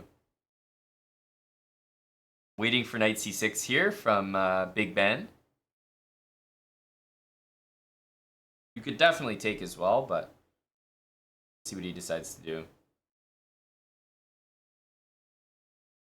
Need to defend the pawn on e6, Venus. The knight on e4 maybe wants to take the bishop, maybe not, but the queen on e1 was hitting the pawn. So if you ever want to even threaten to move your knight, you need to move your king to f7 to defend the pawn. Also, the king moving here allows black to maybe think about using the h-file. Because remember, the h-file can open up at any moment.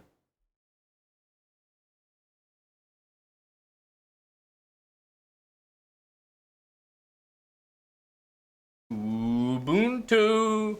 Thanks for 55 months with your best friend, Twitch Prime.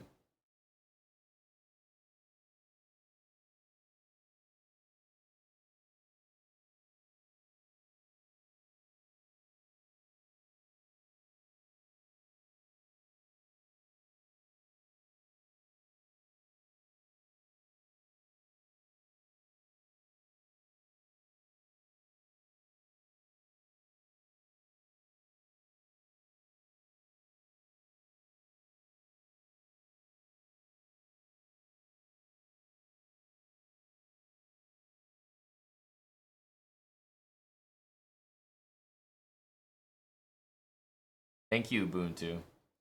You know, we're trying. Over the years, it's, geez, catches up to you, you know? Hard to keep up with guys like yourself.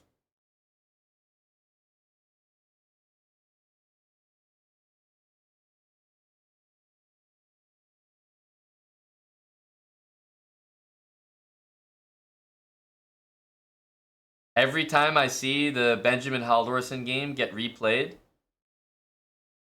I get a little bit happier inside. God, I love watching those moves over and over again. Fuck yes.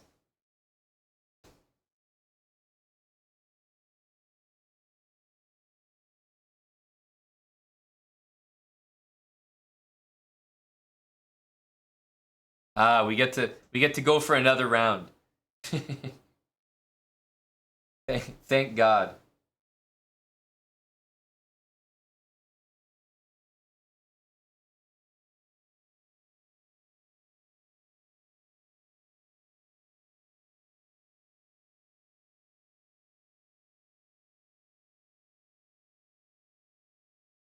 Pranav with a win could be big news. White is definitely in the think tank. He's not. I wouldn't be too comfortable here as white.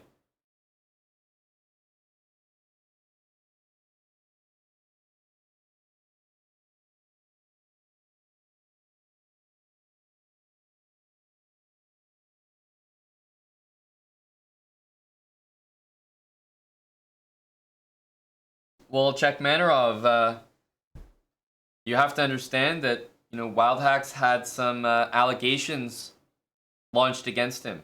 And just like anyone in the world, it can be difficult to play chess when there are rumors circulating about you.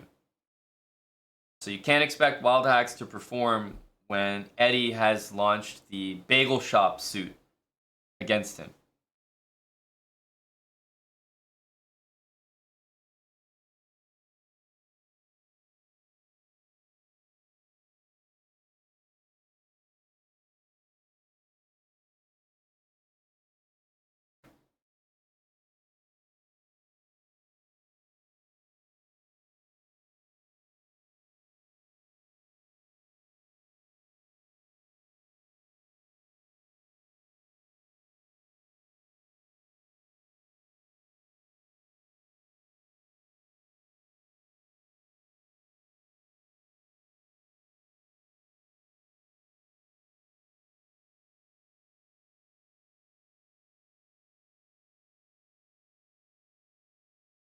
E5, E6. Are these guys gonna drop from 99, 98 accuracy, do you think?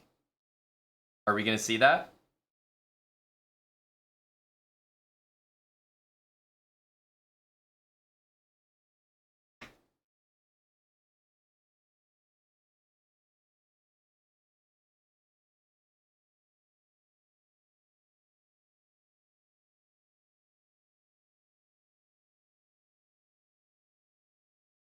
We might not. I'm trying to find the draw.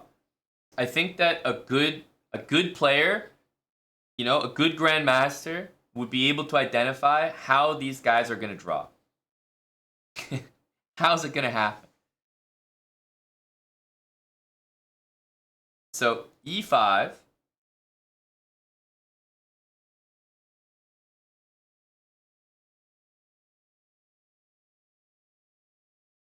Queen d5.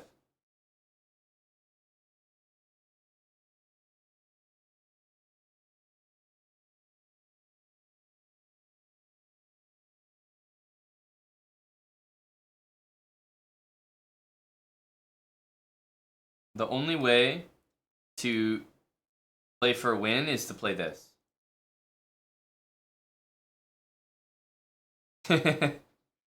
Some kind of like operation over here on the king. Maybe rook takes g4. Because this probably isn't enough.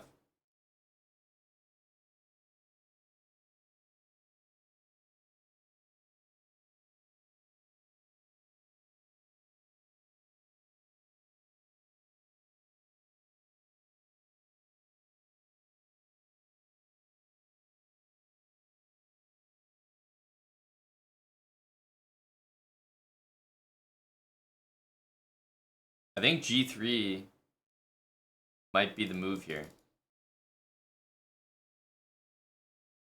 Is g3 the only move here? This looks very disturbing.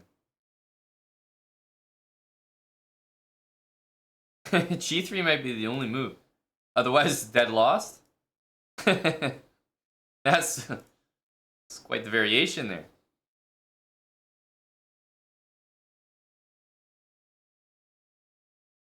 Here, rook d3, f3.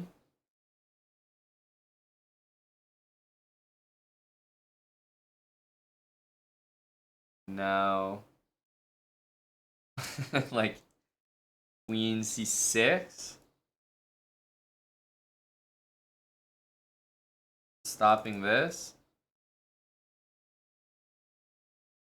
Dude. I think you can take here now. I mean, but this is just, this is quite something. Maybe the talented queen b6. Not stopping this check, but stopping the next check. And meanwhile making a threat that actually means something. No, but this is very sweaty stuff. I don't know what to say. Hello to Airbus driver.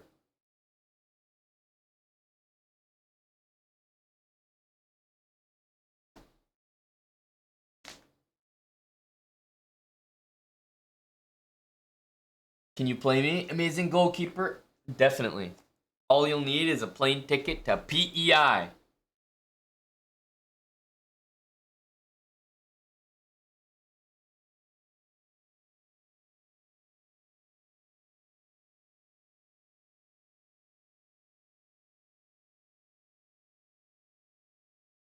Pranav is playing for the win now.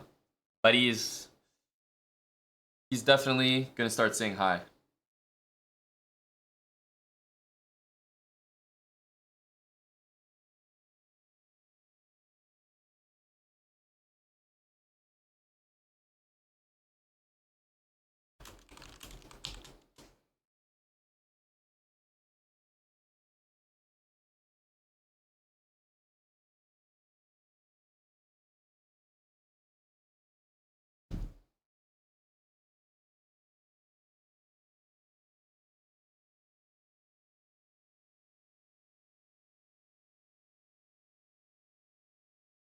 Because black is definitely getting very close to the territory where, you know, you consider like taking and starting to clean up all these pawns. Not quite there yet, but I feel like we're definitely close by. Ever ready? We do group lessons. Pretty active with those. They're available in the Chessbrah store. takes rook h8, I imagine. Maybe just rook h3.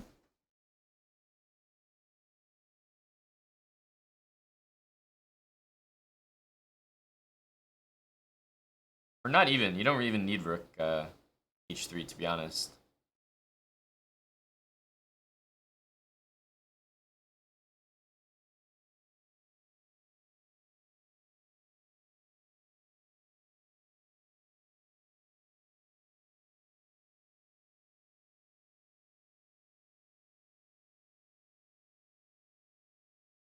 Thank you for the 37 months, ABD. On to year 4, sir. A prosperous journey, to be sure.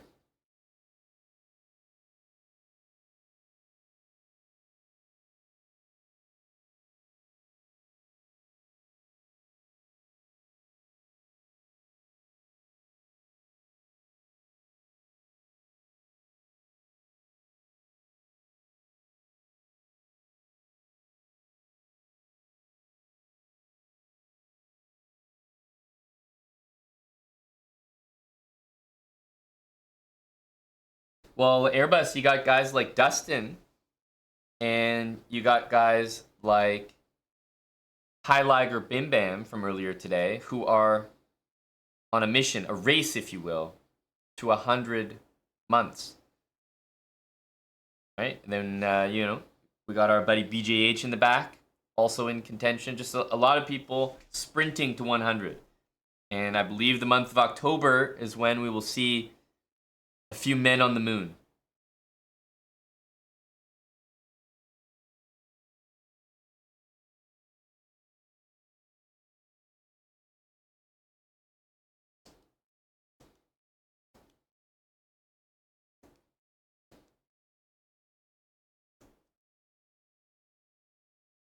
No, it's not predetermined, Highliger Bim Bam.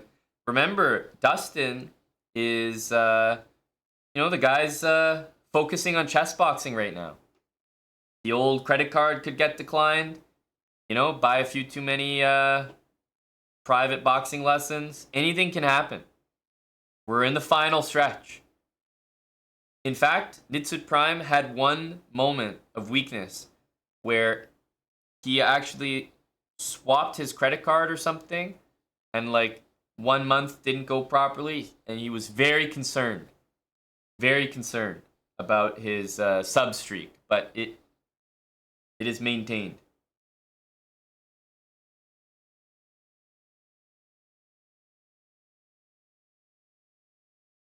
This game is just a perfect, like, you're witnessing just a perfect game.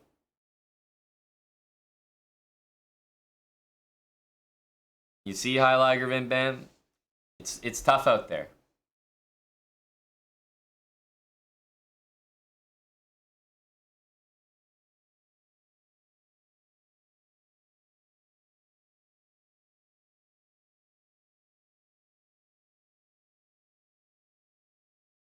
Now 55 is 55's a lot, Ubuntu.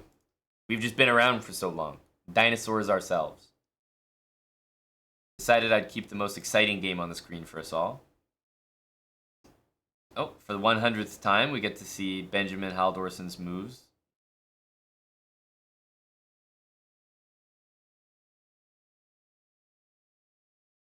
Oof. White is doing all the nasty stuff here.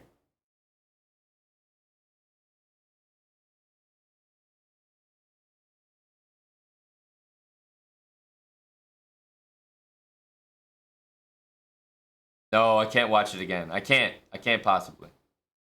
Get me out of there.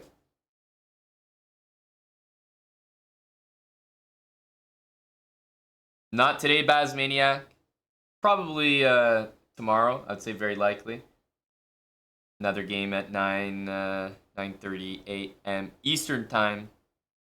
But today we had Buddy Pranav, Magnus, Aryan all in action.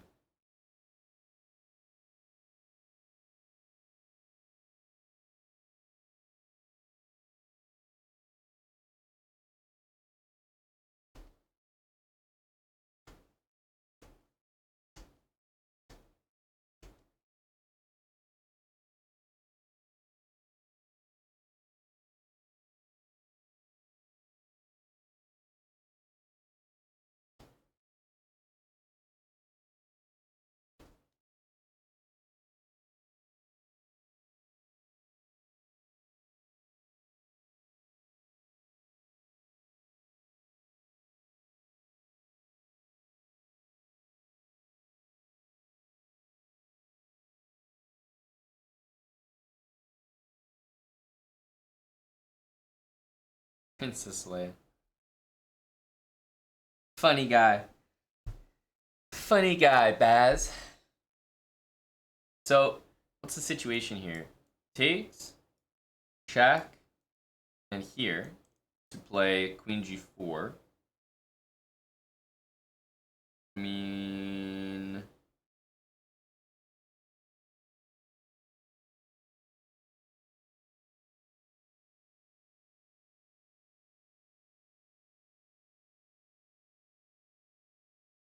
I think we're just making a draw with these three checking squares.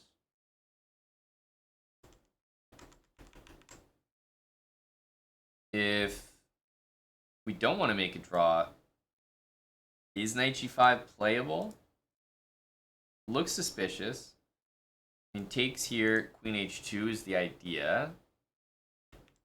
And takes here, queen h3 is the idea. But I'm not sure we're getting much here from that move.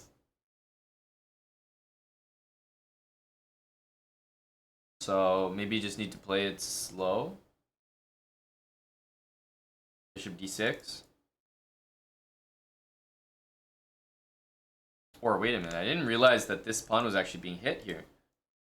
Bishop b6 might pick up this pawn. I forgot that the queen was hitting it. That's actually very useful. Because then there's a whole other option, like bishop here. Perhaps there's bishop d4. Not sure.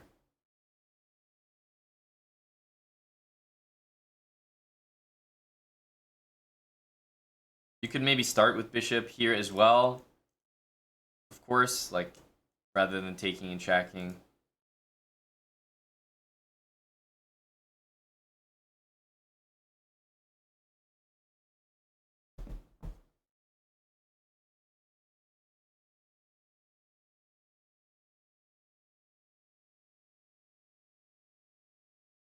Benjamin Haldorsen. For the umpteenth time, we get to see his game repeat. Opponents just shuffling pieces.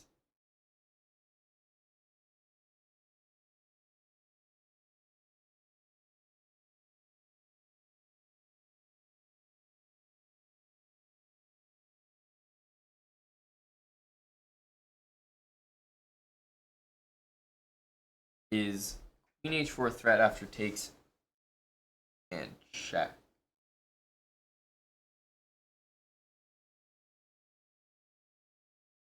With the queen on e1? I don't think so, Tim.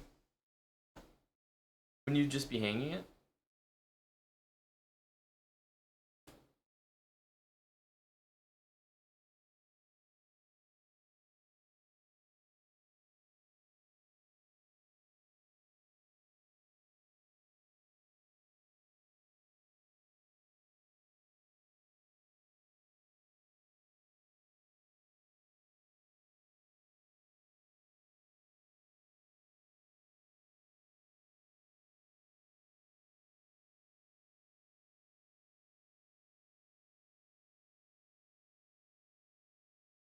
Frode and Mr. Connor O'Donnell. Just two guys making a draw.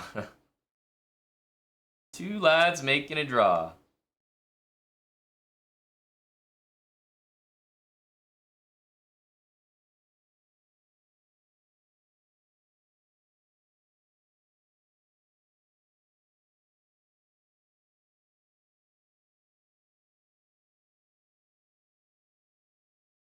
Wow. Big prime reset from Thicky. Don't mind having a Thicky around. Thank you for the 4 months. Urkadel doesn't have an A-pawn there, Mr. Hella. But yes, he can try it. I don't think he's going to find success. G4 was the thing with H5 from last time.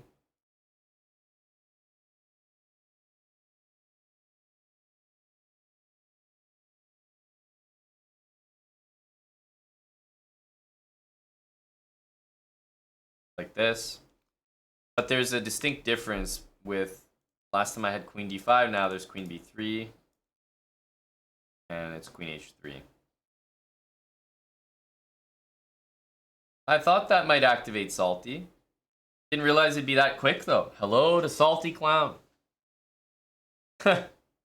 54 months from Salty.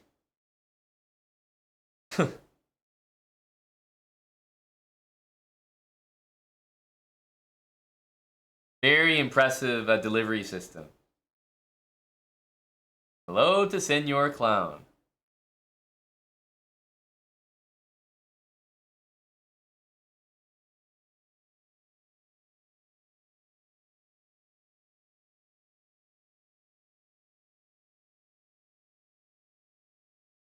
Four and a half years.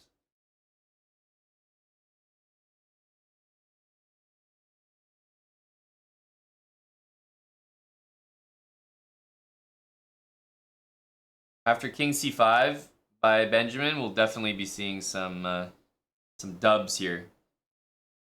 I think Haldorsen is now borderline completely winning.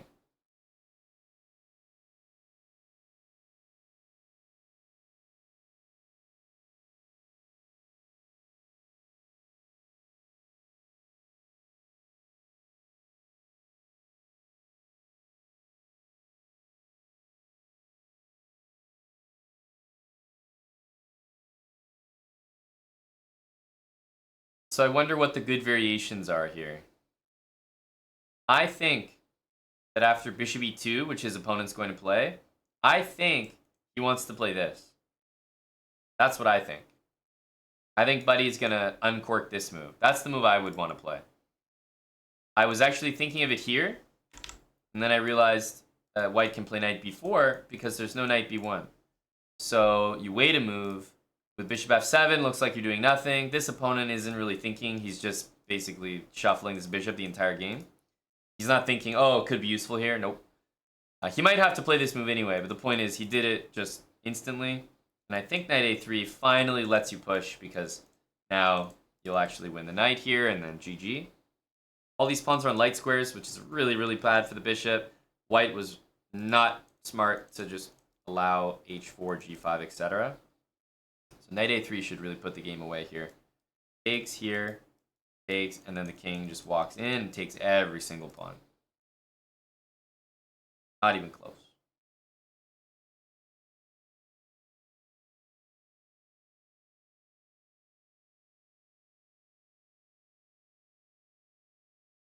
You getting in for hockey, R. Hudson? We have a couple pools, a $10 and a $25 underdog pool.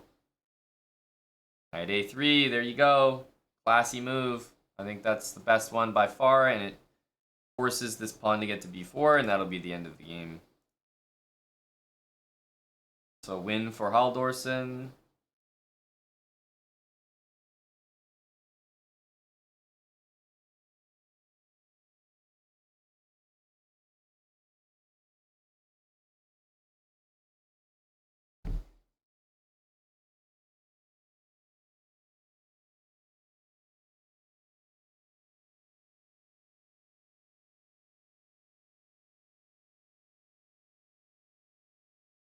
Frode does go for g4.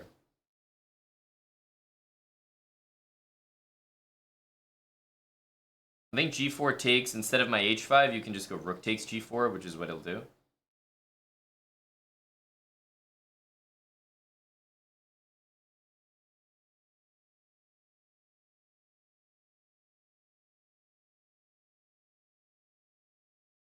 Marshmallow, you're gonna get in? Where are you right now? I thought you were in Ontario. If not, hog.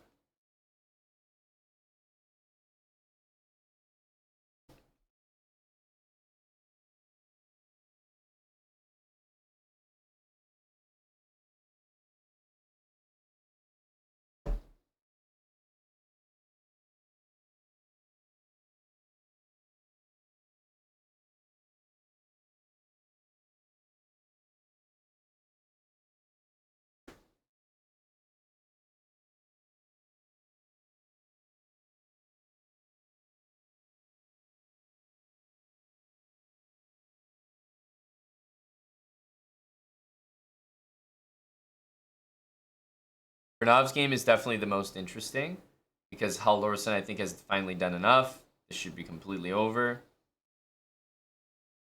King d4. There's no knight checks. The knight just has no moves. This looks really convincing, and then you can just push this pawn. For now, b3 runs into king c3, but king d4, exploiting that there's just no moves.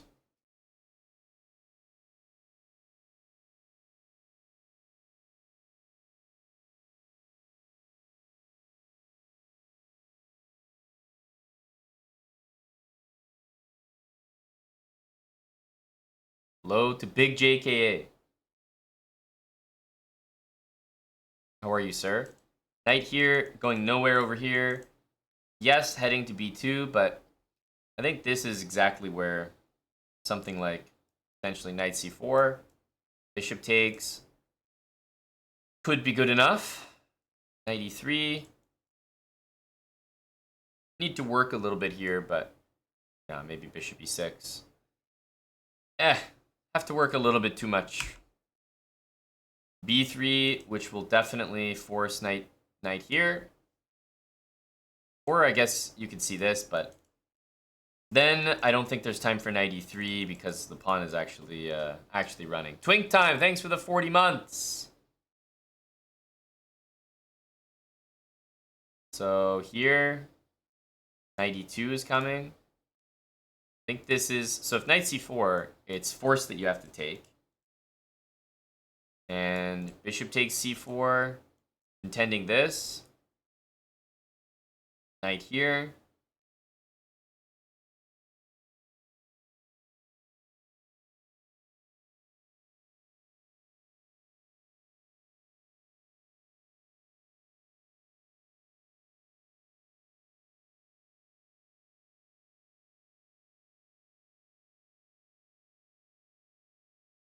Even this, I'm wondering if that doesn't even do anything, so.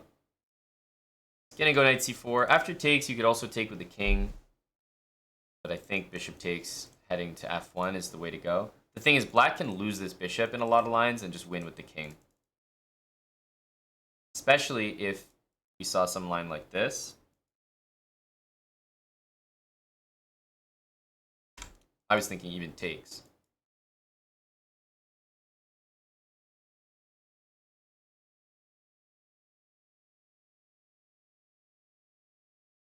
My point was even this is probably winning. Oh, Benjamin.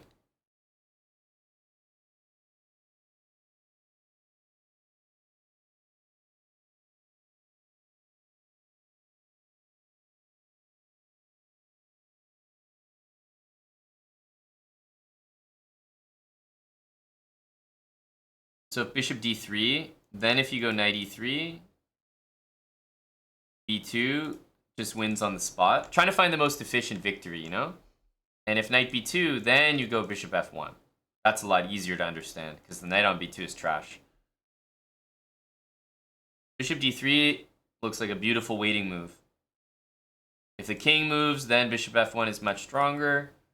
So the king can't move. The knight only has a couple squares. Knight here doesn't do anything either. Bishop d3 is the best move, I'm sure, and it gets played. Model game from Mr. Halldorsen. All these pawns on light squares is just completely the wrong stuff.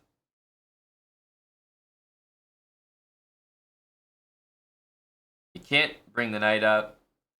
That's going to be a win. That's a nice game, and I predicted that all the way back here. I said, okay, pawn looks scary. White's better according to the engine, but I can see white losing this pawn, and I can see Benjamin winning. And that's exactly what happened. Exactly the way I thought it would happen. Very nice game. Go, Benjamin.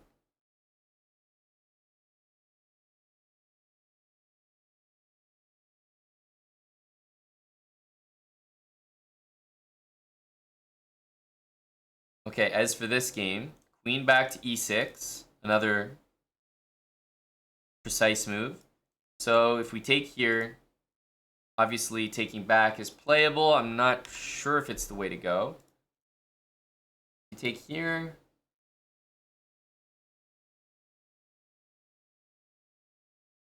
it's drawn and equal in like every single variation. Whether you take first. Probably take back. I was wondering if maybe this was an idea, but okay. Take back and rook a7, push. It'll always be a draw here. And so Pranav is the last game. Bishop b6 was played, bishop e3. White's going solid here. Now the big difference is it this? First, and then did the check, and then did this. Hang on a sec, maybe they do. F2, I guess, is a draw. Takes, you could play bishop b6. Could play that.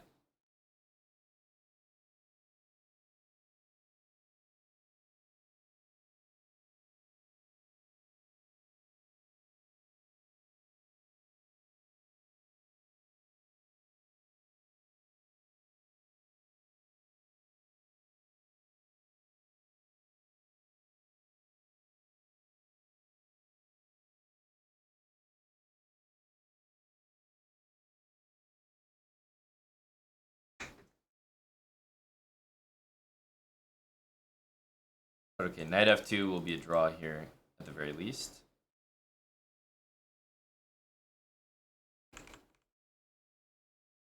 Very back and forth position. I think the problem with black's position is more this knight. Like, there's just nothing to do with it. Oh no, I can't watch the game from the start. Not again.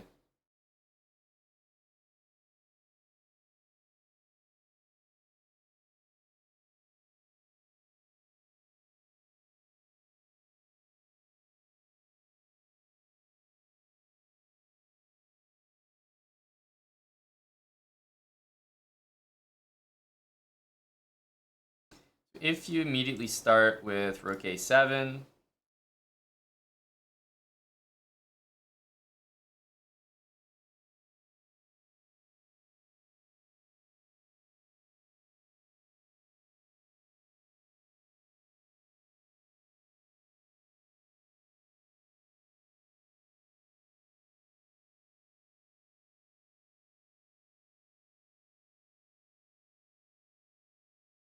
only black can do something here though. I don't think white wants to let that happen. So how do we do it better?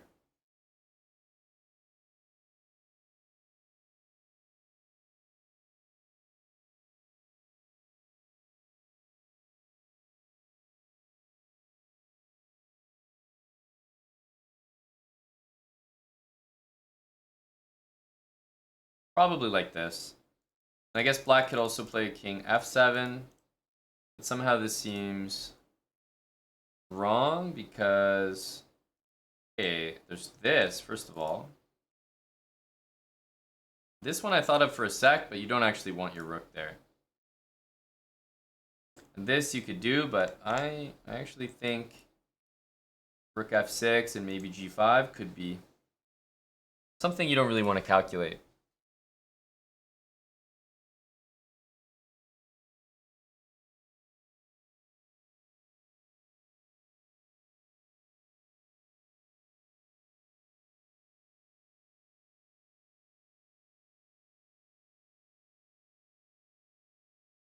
What up, Chess Ninja D1?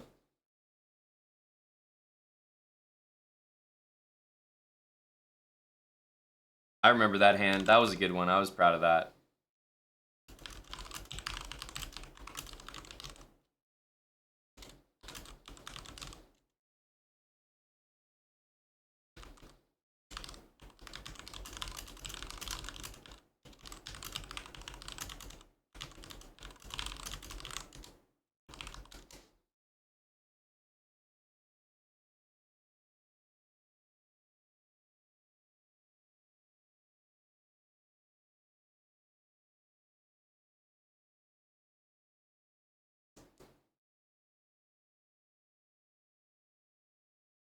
Pranav position is so compact, and he also has a ton of counterplay if white overcommits, overextends. So he still has, just as many chances to win, lose, or draw, I think.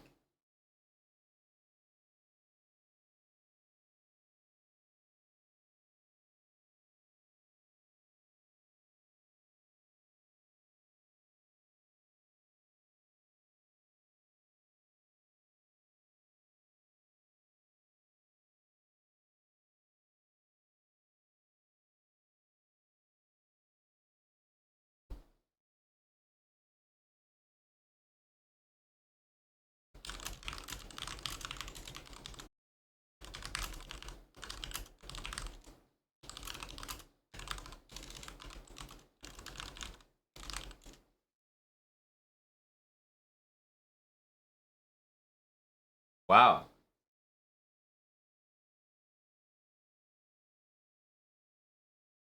Dropping frames. We haven't dropped frames in an extremely long time. I'm concerned. I'm officially concerned.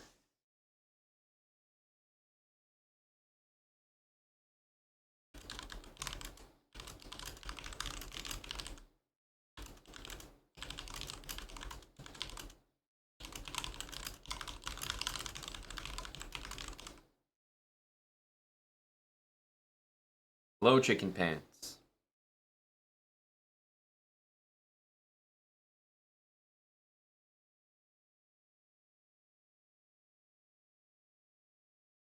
Buddy Pranav is still going, so we're still going.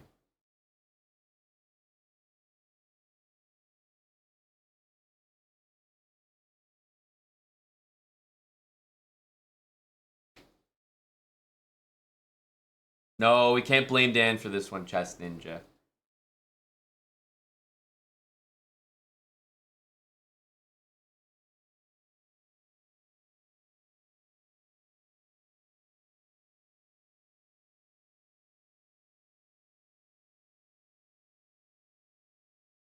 I think the link has been working for everyone else, Marsh. But if you're having trouble, I think I might be able to infer why.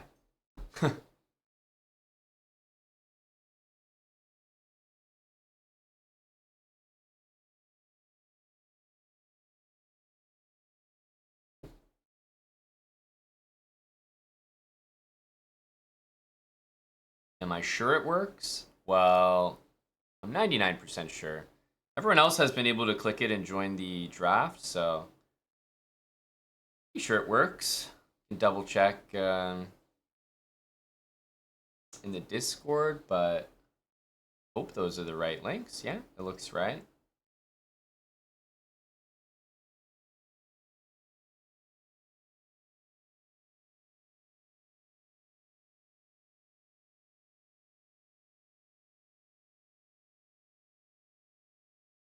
Groovy, you can always check what song is playing, exclamation mark song, and you can always visit our playlist on Spotify, exclamation mark Spotify.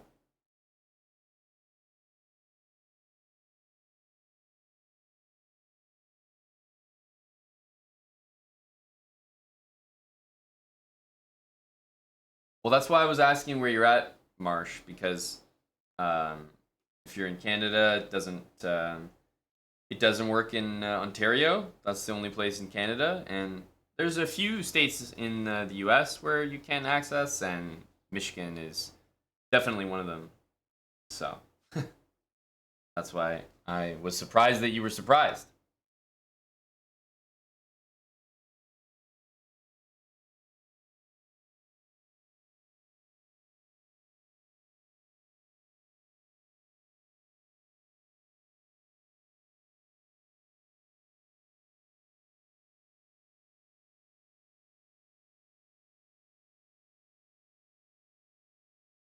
Hello to Lisa DC.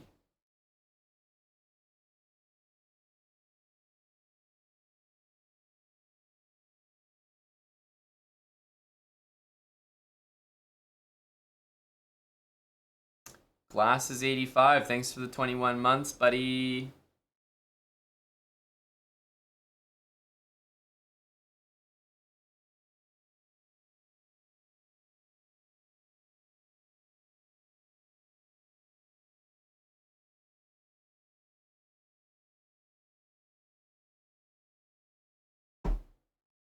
this game has been such a draw the whole time. It's two beasts.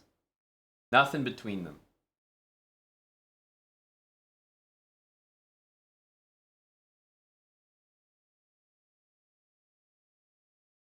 And the frames are very unusual. Might have to switch to kick. I think that's the plan. It's a Twitch issue. Can't be my issue. Gotta switch to kick and sort it out there. That's gonna be our game plan. The match is already won with 4 wins. So we'll switch to kick and we'll sort out why we're dropping frames. Can't drop frames on kick. Impossible. Superior platform. Was it CP's fault? Definitely. Definitely CP's fault. Surely kick will fix it. I'm going to probably continue my series today. The match is already won for the team, and these lads are still taking a long time to think. But I'll still check in with the games over on kick. But I want to continue my Chessable series today. And I think we will do that on our Kick channel. So I will see you guys over there, kick.com/chessbra. I don't know why we're dropping frames. Super unusual. Has me really wondering. But Kick will fix it. I'm sure it will.